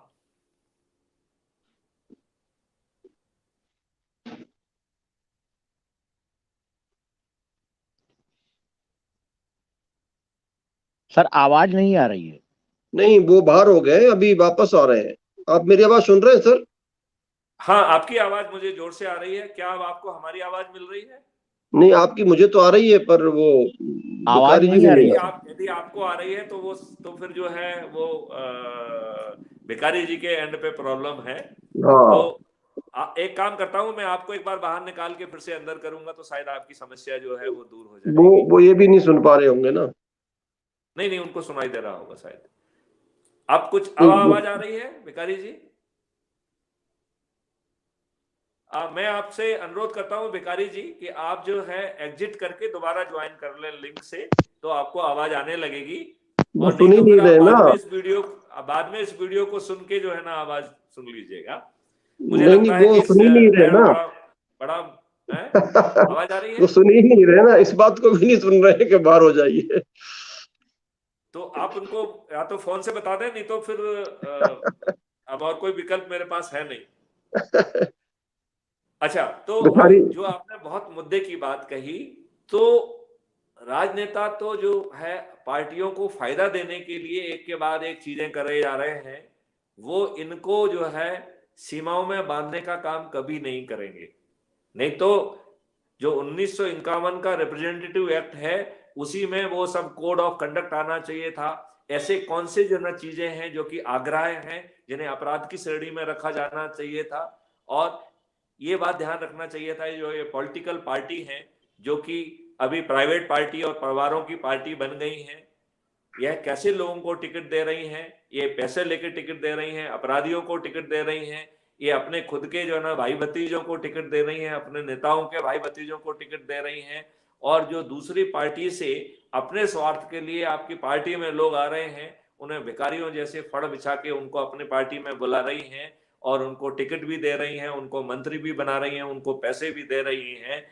तो ऐसे लोगों से ये अपेक्षा करना कि वो कुछ आपके हित में अच्छा कानून बनाएंगे, ये मुझे दूर की कौड़ी दिखाई देती है।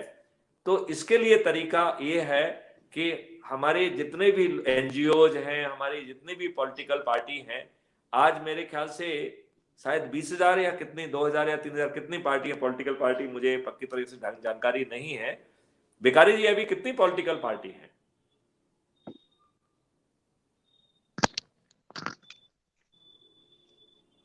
वो सुन नहीं रहे सर, मुझे ऐसा लगता है। अच्छा, तो मेरे ख्याल से जितनी भी पॉलिटिकल पार्टीज हैं, ये मेरे ख्याल से अपने खुद के भले के लिए हैं।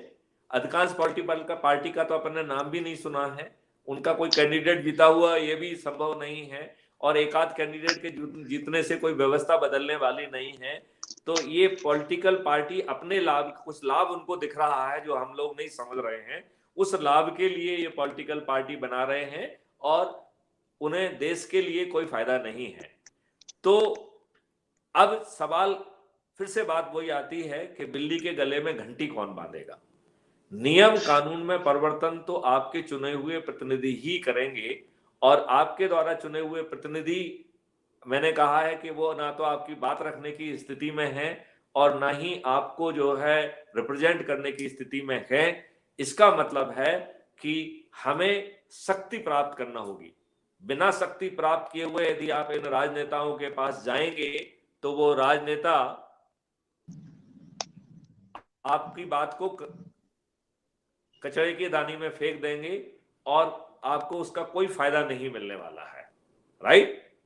तो मुझे लगता है कि राजनेताओं से बात करने के पहले, जैसे पुराने समय में जब कोई विपत्ति आती थी, कोई आसुरी शक्ति हावी होती थी, तो हमारे लोगों जो है वो तपस्या करते थे, वो भगवान को प्रसन्न करते थे, वो वरदान प्राप्त करते थे, वो ब्रह्मास्त्र प्राप्त करते थे। इस डेमोक्रेसी में पब्लिक से संवाद स्थापित करके उनकी शक्ति प्राप्त करना ही वरदान है, वही ब्रह्मास्त्र है। तो हमको चाहिए कि हम सब समान व्यक्तियों के, हर कोई अपनी अपनी पार्टी, अपना अपना एनजीओ बनाए रखे, लेकिन बृहद कॉज के लिए वो क्राइम फ्री भारत से जुड़े। जैसे कि हमारे भारतीय प्रवासी मंच ने मुझे संरक्षक की भूमिका, राष्ट्रीय संरक्षक बनाया है, ऐसा ही मैं अनुरोध करता हूं कि बाकी पॉलिटिकल पार्टी भी क्राइम फ्री भारत मंच से जुड़े, और यदि मुझे वो संरक्षक के बतौर पे यदि देखेंगी, तो हमें उसका फायदा मिलेगा। और फिर हम सभी लोग, पार्टी वाले भी, एनजीओ भी, आम लोग भी, अपने अपने सामर्थ्य वाली जगह पर, अपने अपने प्रभाव क्षेत्र में, अपनी गलियों में, अपने नुकड़ों में संगोष्ठी करें, उन्हें इस सोच से अवगत कराएं, और उन्हें जो है क्राइम फ्री भारत जो है का जो है सदस्य बनाएं, उन्हें crime free Bharat YouTube channel से जुड़ाएं। और बहुत जल्दी इसके लिए हम ऐप लेके भी आ रहे हैं, और उस ऐप के माध्यम से ढेर सारे काम होंगे। जो असली संवाद है, जो भी हम यूट्यूब चैनल से कर रहे हैं, वो हम आगे चल के उस ऐप के माध्यम से करेंगे, जिससे कि अभी जो यूट्यूब वाले जो बदमाशी कर रहे हैं, जो फेसबुक वाले बदमाशी कर रहे हैं, वो बदमाशी नहीं कर पाएंगे। हमारा अपने लोगों से सही संवाद संभव हो सकेगा। तो एक बार यदि आपसे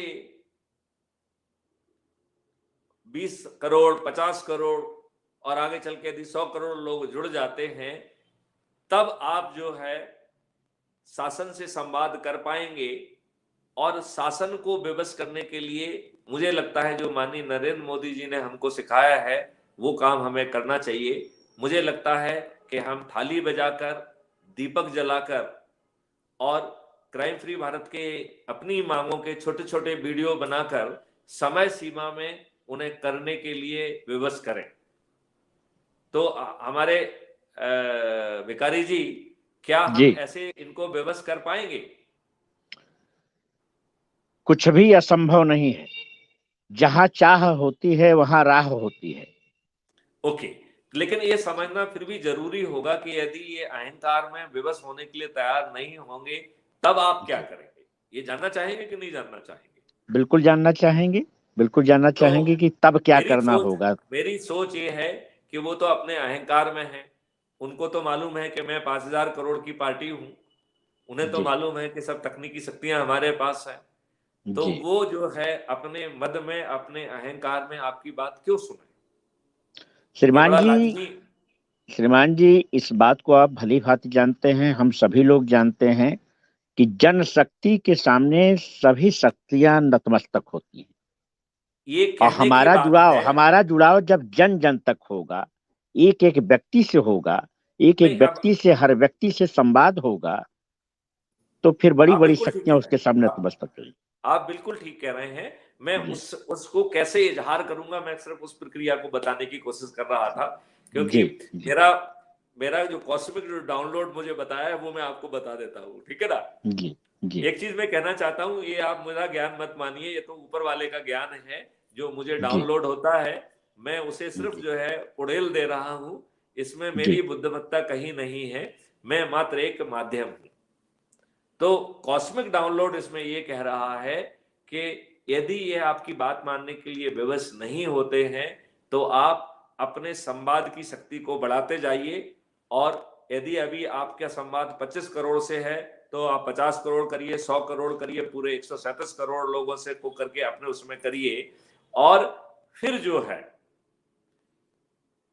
इनकी भर्त्सना करिए, काला झंडा दिखाइए, काले बैंड पहनिए। हम जो काम कर रहे हैं उसे 2 घंटे ज्यादा करेंगे, क्योंकि हम जो है जापान जैसा जो है अपना विरोध शो करेंगे। हम जो है हड़ताल पे जाके काम बंद नहीं करेंगे, हम 2 घंटे जी, ज्यादा काम करेंगे, ठीक है ना? जी, हम जी, जो है अपने ही छत पे दीपक जलाएंगे, थाली बजाएंगे और आपके भर्त्सना के वीडियो चलाएंगे। यदि जब जब पूरे 50 करोड़ या 100 करोड़ लोग आपके साथ होंगे, तो आप हर गली हर कोने पे होंगे। जब ये नेता जो कि आपके हित में काम नहीं कर रहे हैं, यदि आपके क्षेत्र में जाएंगे, तो आप कहेंगे काले अंग्रेज वापस जाओ, काले अंग्रेज वापस जाओ। आप इनके दरबार की शोभा नहीं बनेंगे। आप इनके दरबार की शोभा नहीं बनेंगे। और ये यदि जो जैसा कि आजकल हो रहा है कि पब्लिक मनी से गाड़ियां भेजते हैं, आपको लंच और डिनर कराते हैं, अवेयरनेस के नाम पे आपको 500 रुपए देते हैं, तो यदि ये सब प्रलोभन भी दें, तब भी इनके कार्यक्रम में नहीं जाएंगे, इन्हें अपने किसी कार्यक्रम में नहीं बनाएंगे, इनकी दरबार की शोभा नहीं बढ़ाएंगे जब तक कि ये विवश होकर वो ना करें। और यदि अपने अहंकार में यह इसके बावजूद भी विवश नहीं होते हैं, तो हमारा जितने भी लोग हमसे जुड़े हुए हैं, जितने भी एनजीओ जुड़े हुए हैं, जितने भी फील्ड के लोग हैं, उन फील्ड का हर जो है ना कंस्टिट्यूंसी एरिया में एक नेटवर्क तैयार किया जाए और वो इन 2 सालों में काम करे। और फिर जो है जैसा कि अभी अपन कह रहे थे कि वो चुनाव वो करेंगे, ऐसे उस पैनल से चर्चा के आधार पर, व्यक्तिगत जो है ना कांटेक्ट के आधार पर नहीं, उस चर्चा और उसकी श्रेष्ठता के आधार पर हम मनुष्य और तपस्वियों को जो है 545 इकट्ठा करें। और जब पूरे जो है 50 करोड़ या 100 करोड़ लोग आपके पीछे खड़े होंगे, तो इन लोगों को अपनी जमानत बचाना भी मुश्किल हो जाएगा। हमें अपनी तपस्या, अपना कद उस हद तक बढ़ाना होगा। भिखारी जी, जो ये बात जो हमने कॉस्मिक डाउनलोड की आपको बताई है, ये किस हद तक आपको प्रैक्टिकल दिख रही है? क्या हम चूहे लोग बिल्ली के गले में घंटी बांध पाएंगे, या हमारा हश्र चूहे जैसा ही होगा?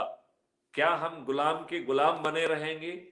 क्या ये लॉर्ड जो सत्ता का लाभ उठा रहे हैं, जिन्होंने आपका जीवन दयनीय बना दिया है, जहां पर कि आप थाने में जाते हैं, आपकी एफआईआर नहीं लिखी जाती है, आप ज्यादा जिद करते हैं तो आपसे नियम विरुद्ध एप्लीकेशन ले ली जाती है, जो आकाओं की बिना मर्जी के एफआईआर में कन्वर्ट नहीं होती है, आकाओं के बिना मर्जी के किसी को गिरफ्तार नहीं किया जाता है, पूरी व्यवस्था पंगु हो गई है। तो क्या हम गुलामों जैसे जीते रहेंगे, या सही मायने में एक प्रजातंत्र राज्य के नागरिक होने के नाते हम इस व्यवस्था में परिवर्तन कर पाएंगे? महोदय, हमें मानते हैं कि परिवर्तन शाश्वत सत्य है। चूहा भी बिल्ली के गले में घंटी बांध सकता है, बशर्ते वो परिस्थितियां निर्मित हों, निर्मित की जाएं।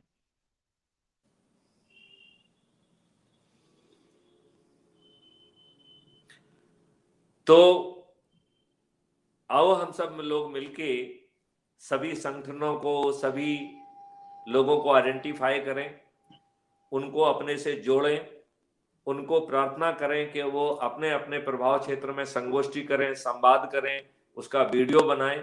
वो वीडियो हमको भेजेंगे तो हम क्राइम फ्री भारत पे उसे अपलोड करेंगे, और एक आशा की किरण, आशा का दीप हर भारतीय के मन में जगाएं। क्योंकि आज हमारा हर व्यक्ति वो वर्तमान अव्यवस्था से इतना त्रस्त हो चुका है, उसका जो है दूध से जलने का अनुभव इतना ज्यादा हो चुका है कि वो छाछ को भी अब फूक फूक के पीता है। उसे केजरीवाल जैसे धूर्त लोगों ने उस आस्था पे जो है ना और भी गहरा आघात किया है। अब आप यदि बहुत अच्छी बात भी करेंगे तो सामने वाले को लगता है कहीं आप केजरीवाल इन मेकिंग तो नहीं है। जी जी जी जी।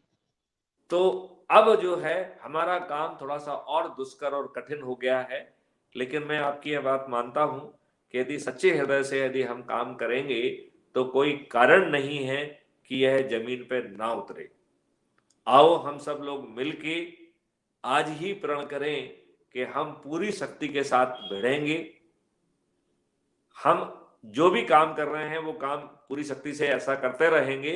हम अपने उसी काम में से 10% समय निकालें, यदि समय नहीं है तो अपना सोने का समय कम करें, और अगली जनरेशन को एक अच्छा भारत सौंपने के लिए, एक रिस्पॉन्सिबल व्यवस्था पैदा करने के लिए आओ हम इस संघर्ष को करें। क्योंकि हम को ट्रांसफर ऑफ पावर हुआ, और उस ट्रांसफर ऑफ पावर में हमने बहुत घृणित काम किया। हमने संविधान में वही व्यवस्थाएं अडॉप्ट की जो अंग्रेजों की थी। हमने वही नियम कानून जो हमें शोषित करने के लिए, अपमानित करने के लिए, हमें तोड़ने के लिए बनाए गए थे, हमें एक रॉ मटेरियल, वो भी कचड़े के ढेर जैसा बनाने के लिए जो है जो चीजें बनाई गई थी, जिसमें कि वो लॉर्ड थे और हम गुलाम थे, वो सब नियम कानून यथावत है। आज भी हमारे जो लोग हुक्मरान जो है, चाहे वो ब्यूरोक्रेसी के हों, चाहे वो नेता के हों, वो लॉर्ड हैं, जिसमें हम ब्यूरोक्रेट भी आते हैं, जुडिशरी भी आती है, और पॉलिटिकल नेता भी आते हैं, और बाकी बचे हुए लोग गुलाम हैं जो झेलने के लिए विवश है। आओ हम सब मिलके आगे वाली जनरेशन के लिए एक अच्छी व्यवस्था जो है तैयार करें। Crime free Bharat is committed कि वो खर्च विहीन चुनाव व्यवस्था भी लाएगा, वो कर विहीन अर्थव्यवस्था भी लाएगा। डेवलपमेंट के लिए आज की तुलना में 4 गुना ज्यादा पैसा उपलब्ध होगा।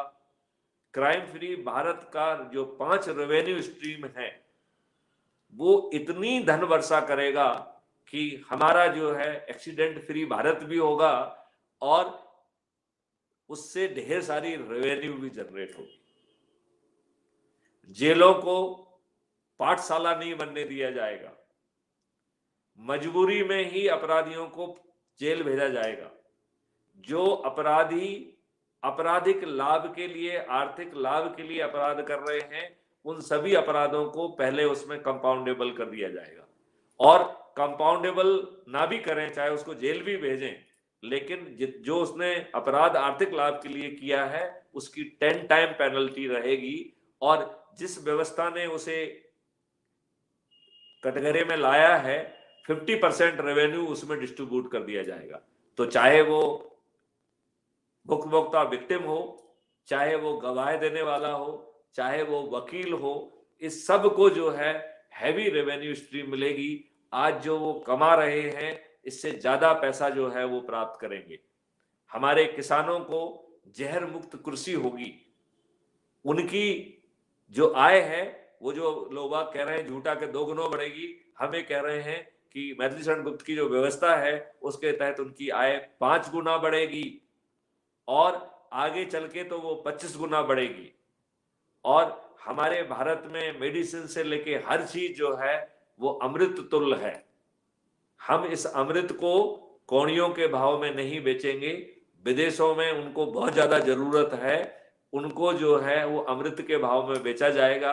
तो भारतीयों को यह 1.8 एमएसपी से 2.7 एमएसपी पे बेस्ट एक्सपोर्ट क्वालिटी मिल जाएगी, लेकिन वही क्वालिटी विदेशियों को 10 एमएसपी से 10 एमएसपी के बीच में मिलेगी। मेरा यह मानना है कि 137 करोड़ लोगों के जो 2-2 हाथ हैं वो हमारी आवश्यकता को कम पड़ जाएंगे।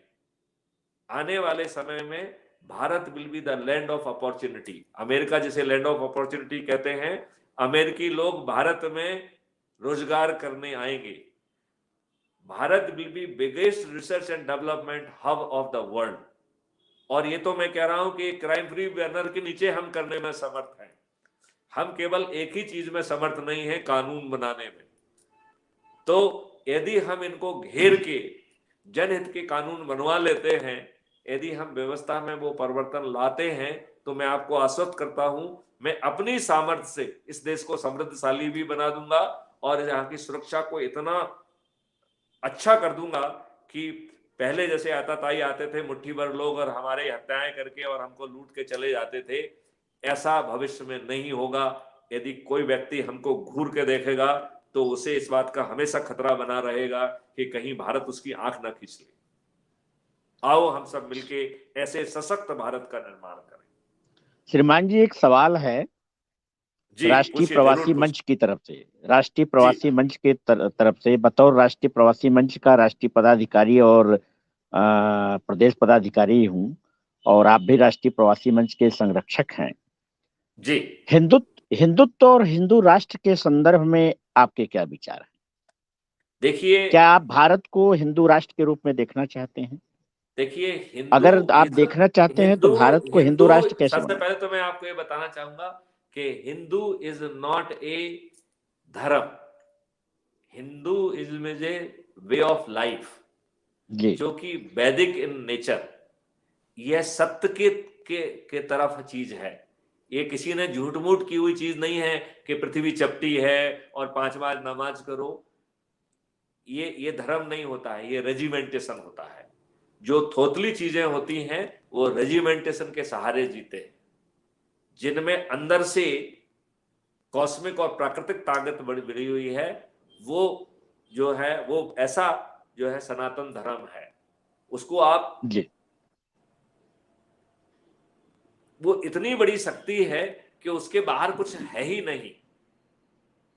सनातन धर्म में सभी धर्म समाहित हैं जी, क्योंकि सनातन धर्म जो है वो सार्वभौमिक कॉस्मिक सत्य है। और यदि कोई चीज में कॉस्मिक सत्य नहीं है तो वो धर्म हो ही नहीं सकता। महोदय, सर्वोच्च न्यायालय ने तो हिंदुत्व की व्याख्या करते हुए पहले ही बता दिया है कि हिंदुत्व एक जीवन शैली है, वे ऑफ लाइफ, जैसे आपने कहा। मेरा कहने का मतलब ये है कि क्राइम फ्री भारत का जो मोटो है, जो एम है, टारगेट है, वो तो आपने अपने विचार के द्वारा सबको बताया। लेकिन हम ये जानना चाहते हैं कि क्राइम फ्री भारत हिंदुस्तान को, भारत को हिंदू राष्ट्र बनाने में किस तरह की भूमिका अदा करना चाहता है? वो कैसे हिंदू राष्ट्र भारत को बनाना चाहता है? देखिए, हिंदू राष्ट्र जब अपन कहते हैं तो जी हिंदू जो है एक शैली है, विचार शैली है, जी जिसमें हर किसी का सम्मान है, हर किसी को न्याय है, जिसको अपन राम राज्य कहते हैं। तो जी राम राज्य आज मुझे बहुत अच्छा लग रहा है, बहुत सारे जो है मुस्लिम भाइयों ने ऐसे मुझे बहुत सारी वीडियो क्लिप्स भेजी हैं जिसमें उन्होंने कहा है कि हमें हिंदू राज्य चाहिए, हमें जी राम राज्य चाहिए, लेकिन हमें रावण राज्य नहीं चाहिए। हमारे बहुत सारे हिंदू रावण के वंशज हैं, जी वो हिंदू का मुखौटा लगा के शुद्ध रावण है। और हमें जो है अपनी समृद्धि के से अकेला काम नहीं चलेगा, रोजी रोटी से अकेला काम नहीं चलेगा, हमें साथ में अपने आप को सत्साली भी बनाना होगा, नहीं तो मुट्ठी भर आताताई जाके आपके ऊपर आंख भी दिखाएंगे और आपको लूट खसोट भी करेंगे, आपकी महिलाओं का सील भंग भी करेंगे। और ऐसा वो कई बार कर सके, यह हमारे लिए बड़ा कष्ट की बात है कि कैसे मुट्ठी भर आताताई हमसे कई बार ऐसा उल्टा सीधा कर सके और हम फिर भी नहीं चेते और हमने कुछ नहीं सीखा, हमने कुछ नहीं जाना। भविष्य में कम से कम ऐसा ना हो।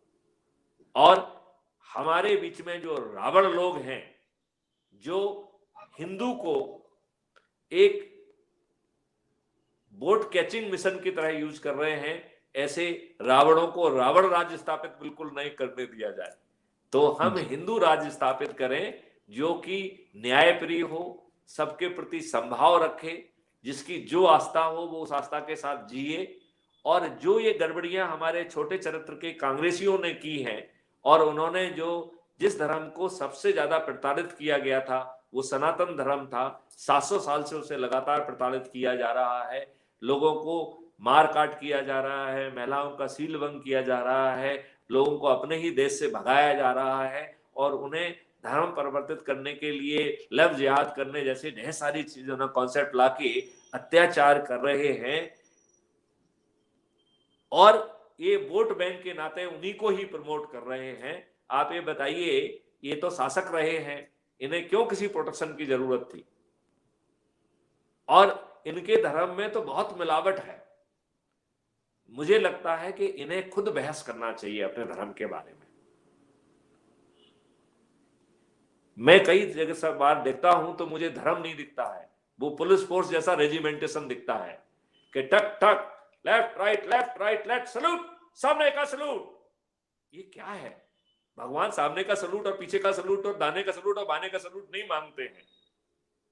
हम धर्म को रेजिमेंटेशन से बाहर निकालें। आप ये बताइए, धोखे से किसी को तलाक हो गया, वो किसी दूसरे मर्द के साथ सोए, इससे बड़ा अपमानजनक स्थिति किसी भी महिला के लिए नहीं हो सकती है।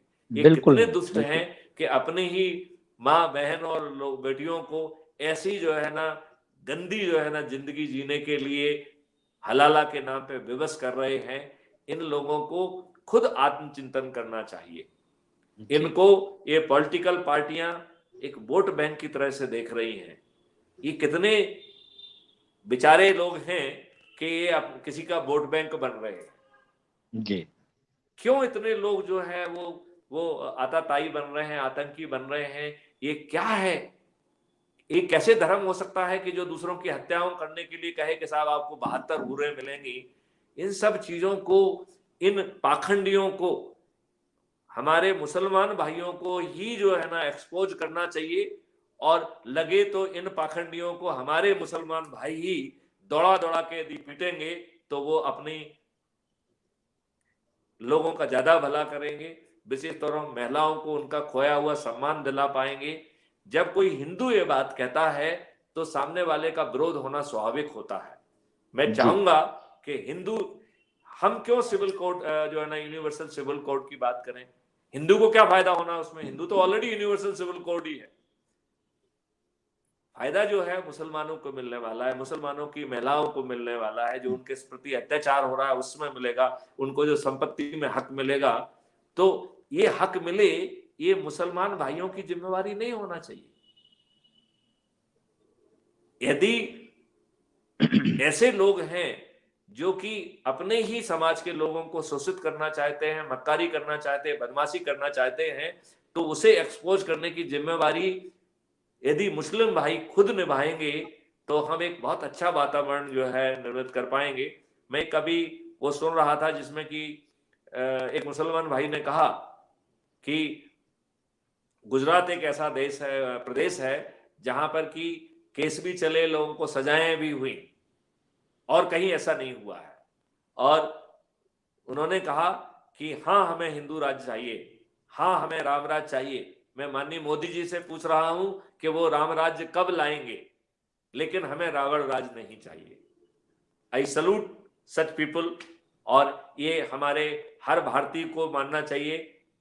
हम हिंदू और मुसलमानों के बीच में नेगेटिव खाई खोदने से बचें, but at the same time हर मानव को अपनी पूर्ण पोटेंशियल तक विकसित होने का मानव अधिकार जरूर दें। जी ये समाज के ठेकेदार हमारे कलियों को खिलने के पहले ही कुचलने की कुत्सित चालों से बाज आए। यदि हम ऐसा करते हैं तो हम सही मायने में अपने देश के लिए मानव अधिकार स्थापित कर पाएंगे। हमारे महोदय महोदय एक सवाल हमारे जो मेरा और है आपसे। 42% जो नेता हैं जो कि खुद क्रिमिनल्स हैं, इनसे किसी अच्छे व्यवहार की अपेक्षा करना, अच्छे आचरण की अपेक्षा करना बहुत मुश्किल काम है। भिखारी जी, यस प्लीज। मेरा आपसे सवाल है सर कि हम चाहते हैं कि आप अपने शब्दों में सनातन धर्म की परिभाषा, सनातन धर्म की व्याख्या कर दें। मुझे लगता है कि इसके लिए मुझसे ज्यादा प्रकांड पंडित हैं। मैं यह कार्य उनके लिए छोड़ना चाहता हूं। मैं सनातन धर्म के ऊपर बहुत ज्यादा अध्ययन विचारण नहीं किया है। इसीलिए मुझसे मैंने बहुत कहा कि योग्य आप लोग अपने अवेलेबल शब्दों हैं। में। नहीं, हम कह रहे हैं हमसे बहुत जी योग्य लोग अवेलेबल हैं। यह जी कार्य जी हम उनके लिए छोड़ते हैं। जी लेकिन हम एक चीज जरूर कहना चाहेंगे कि सनातन जी धर्म जो है मानव को उसके पूर्ण पोटेंशियल पर विकसित होने का एक अनुकूल वातावरण जो है देता है। वो जी जो है उसको वो स्पिरिचुअल माहौल देता है जिससे कि वो भगवान से सीधे कनेक्ट हो सके। और हर आत्मा जो यहाँ आई है, ना वो तो मारकाट करने के लिए आई है, ना वो धन कमाने के लिए आई है। कॉस्ट और मनी ये सब मानव का क्रिएशन है। नेचर ने ये दोनों चीजें नहीं बनाई हैं। तो कोई भी आत्मा जो चीज नेचर ने नहीं बनाई है उसके लिए पैदा नहीं हुई है। यह बात यदि हम और आप सभी लोग समझ पाएंगे तो हम जी जो है मानव होने का जो कर्तव्य है उसको ठीक ढंग से निर्वहन कर पाएंगे। जी आप मेरी बात से सहमत है? बिल्कुल सहमत है, बिल्कुल सहमत है। तो आपसे मैं मानव। प्रतिज्ञा चाहता हूं कि आप लोग जो है दो महाशय इसमें जुड़े हुए हैं। जी और एक मिनट, किसी ने कोई क्वेश्चन पूछा है क्या? एक मिनट, क्वेश्चन तो दिख रहे हैं। एक मिनट, 17 क्वेश्चन है, एक मिनट। तो मेरे ख्याल से जल्दी से हम बात करते हैं। एक बिलास सालुंके जी हैं। उन्होंने कहा है इस बात पर अभी चर्चा होना जरूरी है। तो मेरे ख्याल से शायद वो चर्चा हो चुकी होगी। फिर उन्होंने दूसरी बात कही है, मेरा मैं और मेरा 5 करोड़ जनसंख्या समाज पूरे देश के समाज व्यवस्था का केंद्र बिंदु है, आज भी है। मैं इनकी बात को ठीक से समझ नहीं पा रहा हूं। जी जी फिर उन्होंने एक और कमेंट किया है, देश में गरीबों और अमीरों का बड़ा फासला है, क्राइम एंड करप्शन की जड़ है, सबसे पहले गरीबी हटाने का काम शुरू कीजिएगा। मेरा कहना है कि गरीबी तो मैं 2 मिनट में खत्म कर दूंगा, व्यवस्था कन्वर्ट कर दीजिए, ये गंदे कानून हटा दीजिए, सब अपने आप हो जाएगा। ये पहले और बात, गरीबी तो यही लाके रखे हुए हैं और ये आपको गरीब बना के रखना चाहते हैं, आपको फ्री भी बांटना चाहते हैं, आपको जो है निकम्मा बनाना चाहते हैं। तो गरीबी जो है ये इनकी राजनीतिक सोच है। आप गरीब रहेंगे तभी ये आपके वोट को खरीद पाएंगे। इन्होंने एक और क्वेश्चन आया है, ब्याज लेन देन बंद करो, चाहे बैंक हो या साहूकार, यह भी क्राइम। देखो, मूल बिंदुओं पे बातें करें, एक सतही बातें करेंगे तो इससे कोई भला नहीं होने वाला है। एक बात इन्होंने और कही है कि क्या लिखा है, भूमि समाकरणीकरण है कि देश को विश्वगुरु बना सकती है। मेरे ख्याल से जो बातें अपन कह रहे हैं, अच्छा अधिकांश चीजें इन्होंने ही लिखी हैं। अच्छा होता कि और कहीं से भी कुछ कुछ आता, लेकिन फिर भी हम विलास सालुंके जी को धन्यवाद देते हैं कि एटलीस्ट उन्होंने पार्टिसिपेट किया। भविष्य में हम अपेक्षा करते हैं कि हमारे सभी साथी आगे आएं। जो अभी कमेंट नहीं दे पाए हैं, जब भी इस वीडियो को देखें वो कमेंट दें। अपने अपने प्रभाव क्षेत्र में कृपया जो है संगोष्ठियां करें, लोगों को क्राइम फ्री भारत से जोड़ें, और जैसे ही ये ऐप आता है तो उस ऐप के माध्यम से क्राइम फ्री भारत के सदस्य बने। सभी एनजीओ, सभी पॉलिटिकल पार्टियों से मेरा अनुरोध है कि वो अपनी आइडेंटिटी और आस्था बनाए रहें, बट हमसे भी जुड़ जाएं, और हम एक एकीकृत शक्ति के साथ यदि हम साथ में पेश आएंगे तो शायद हम वो अनुकूल परिवर्तन ला पाएंगे जो शर्मा जी ने इशारा किया है कि ये मोटी बड़ी बड़ी बिल्लियां हैं, हम छोटे पतले चूहे ये कब दबोच के जो है ना हज करने चली जाएंगी मालूम भी नहीं पड़ेगा। भिखारी जी, आप मेरी बात से सहमत हैं? मैं यस सर। आपके सलूट को बड़े जोर से देख रहा हूं, और मैं आपका हृदय से आभारी भी हूं। एक कोई और शायद इन्होंने कोई और कमेंट भी किया है, नहीं ये लास्ट कमेंट यही था, ठीक है ना। तो एनीवे, मेरे ख्याल से चर्चा कैसी रही?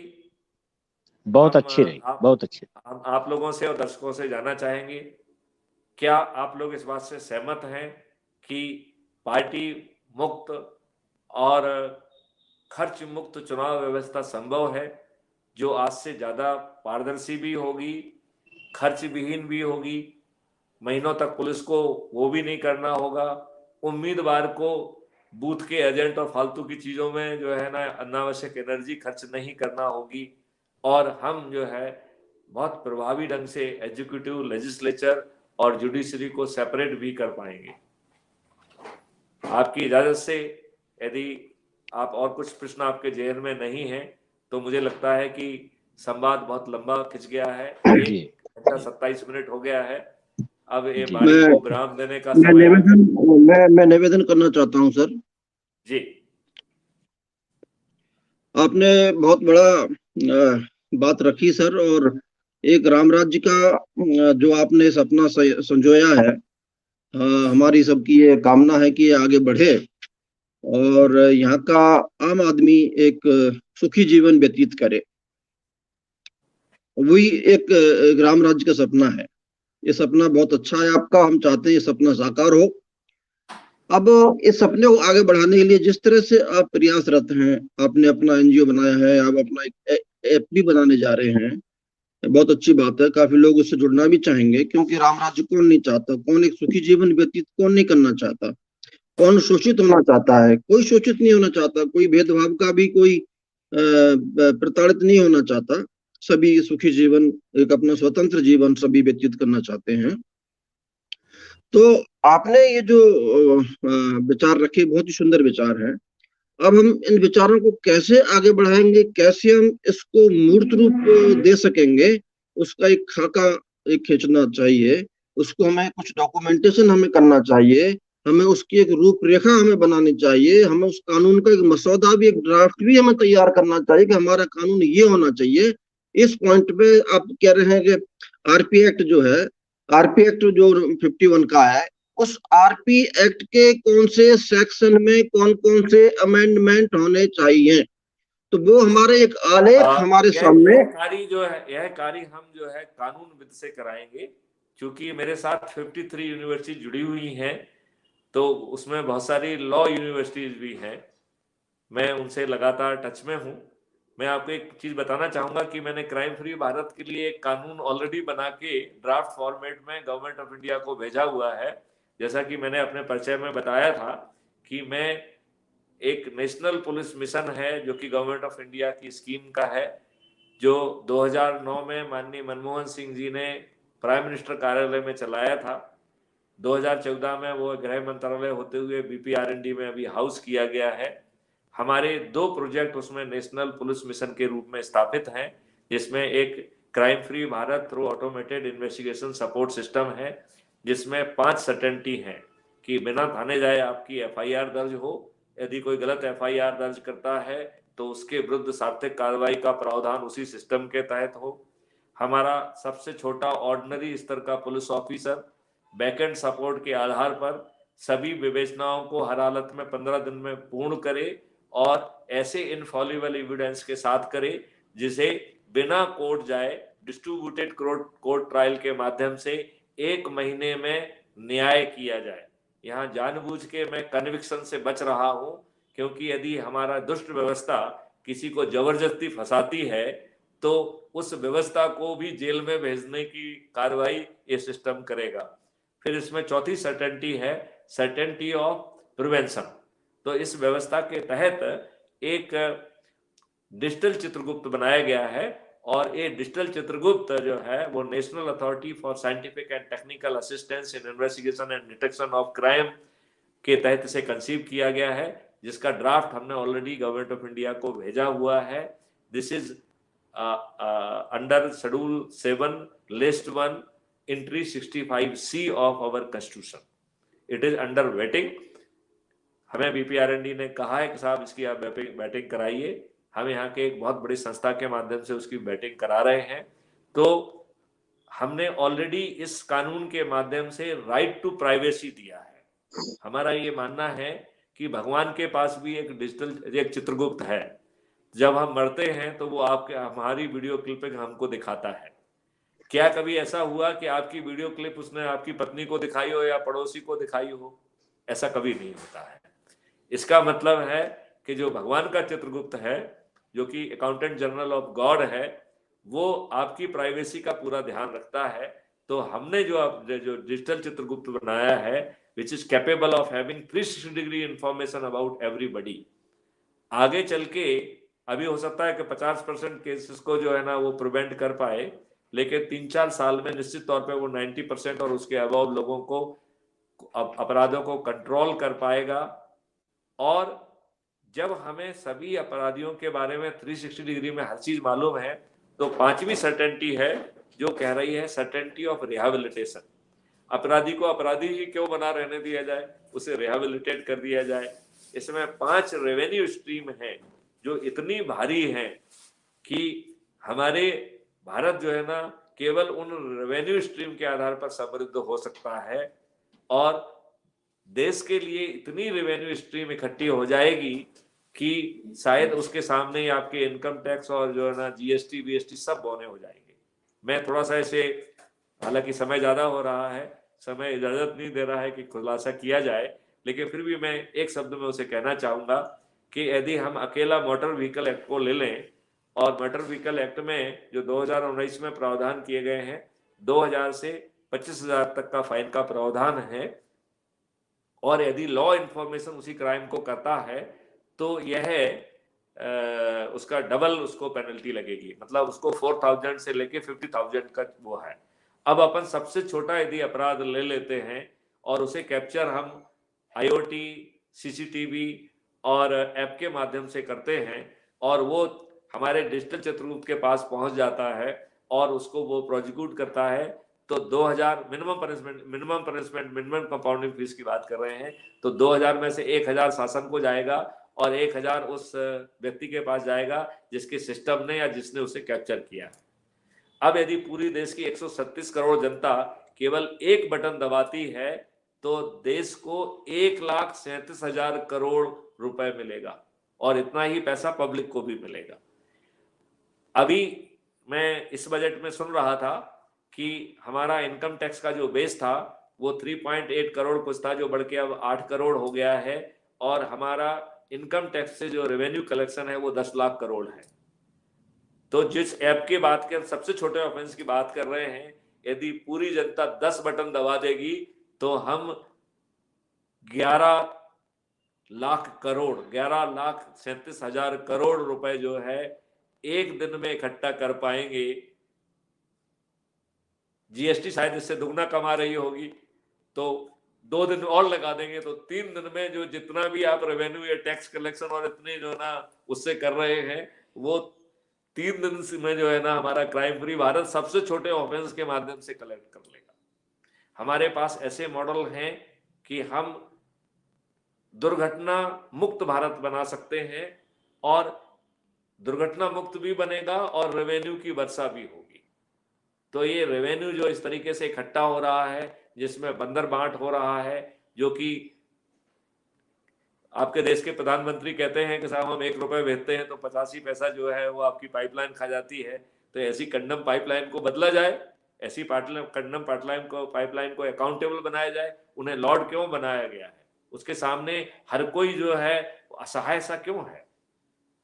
तो मुझे लगता है कि जो व्यवस्था आज हमने चर्चा की, यदि हम उसे जमीन पर उतारने में सफल हुए तो भारत को जो है विश्व गुरु और विश्व शक्ति बनने से कोई नहीं रोक सकेगा। और यह देश जो है अपने आप सनातनी और रामराज्य का जो है ना देश होगा, जिसमें सभी धर्म पूरी उसके साथ जो है ना प्रफुल्लित होंगे। They will grow to their potential. हम अपने सभी धर्मों के लोगों से कहेंगे कि वो अपने धर्म को बहुत बारीकी से देखें, उनके धर्म में जो कॉन्ट्राडिक्शंस हैं उनको वो खुद एक्सपोज करें।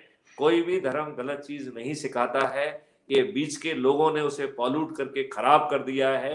उन्होंने अपने लाभ के लिए ये सब काम किया है। यदि हम सही भावना से यदि काम करेंगे तो हमारा देश विश्व गुरु बनेगा। It will become the land of opportunity. हमारा हर व्यक्ति, हर धर्म का व्यक्ति अपने पूरे पोटेंशियल तक विकसित हो सकेगा। लेकिन जो रावण यदि जो है ना ये सब सगुफा की बतौर यदि यूज करेंगे तो वो रावण राज्य बनाएंगे, राम राज्य नहीं बनाएंगे।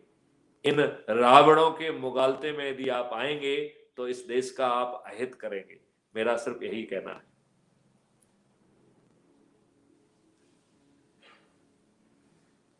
तो भिखारी जी यदि आपकी अनुमति हो, शर्मा जी आपकी अनुमति हो, तो इस वार्तालाप को हम यहीं पे विराम दें।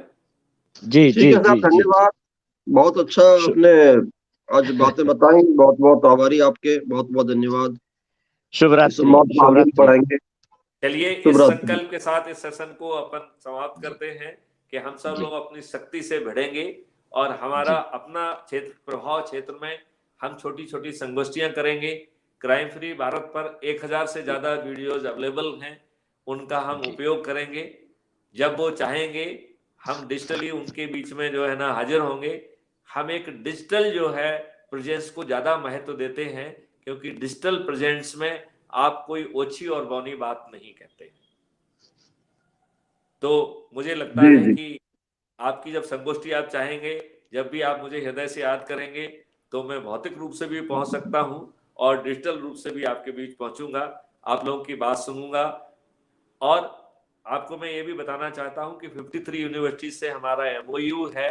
We are working very rigorously to design technical solution. इस देश को कानून के माध्यम से ठीक नहीं किया जा सकता है, डिजिटल अकाउंटेबल ट्रांसपेरेंट सिस्टम को डिजाइन करके कर सकते हैं। क्योंकि हम सभी लोग धूर्त हैं, हम सब लोग स्वार्थी हैं, हम अपने छोटे लाभ के लिए कुछ भी करने के लिए तैयार हैं। हमारे अंदर जो देशभक्ति होना चाहिए, जो वैदिक ज्ञान होना चाहिए, वो विलोपित है। जो धर्म के ठेकेदार बने हुए हैं, हमें ध्यान से उन्हें देखना चाहिए। कहीं रावण भेष बदल के सीता के हरण की तैयारी तो नहीं कर रहा है। जय हिंद, जय भारत, वंदे मातरम। धन्यवाद।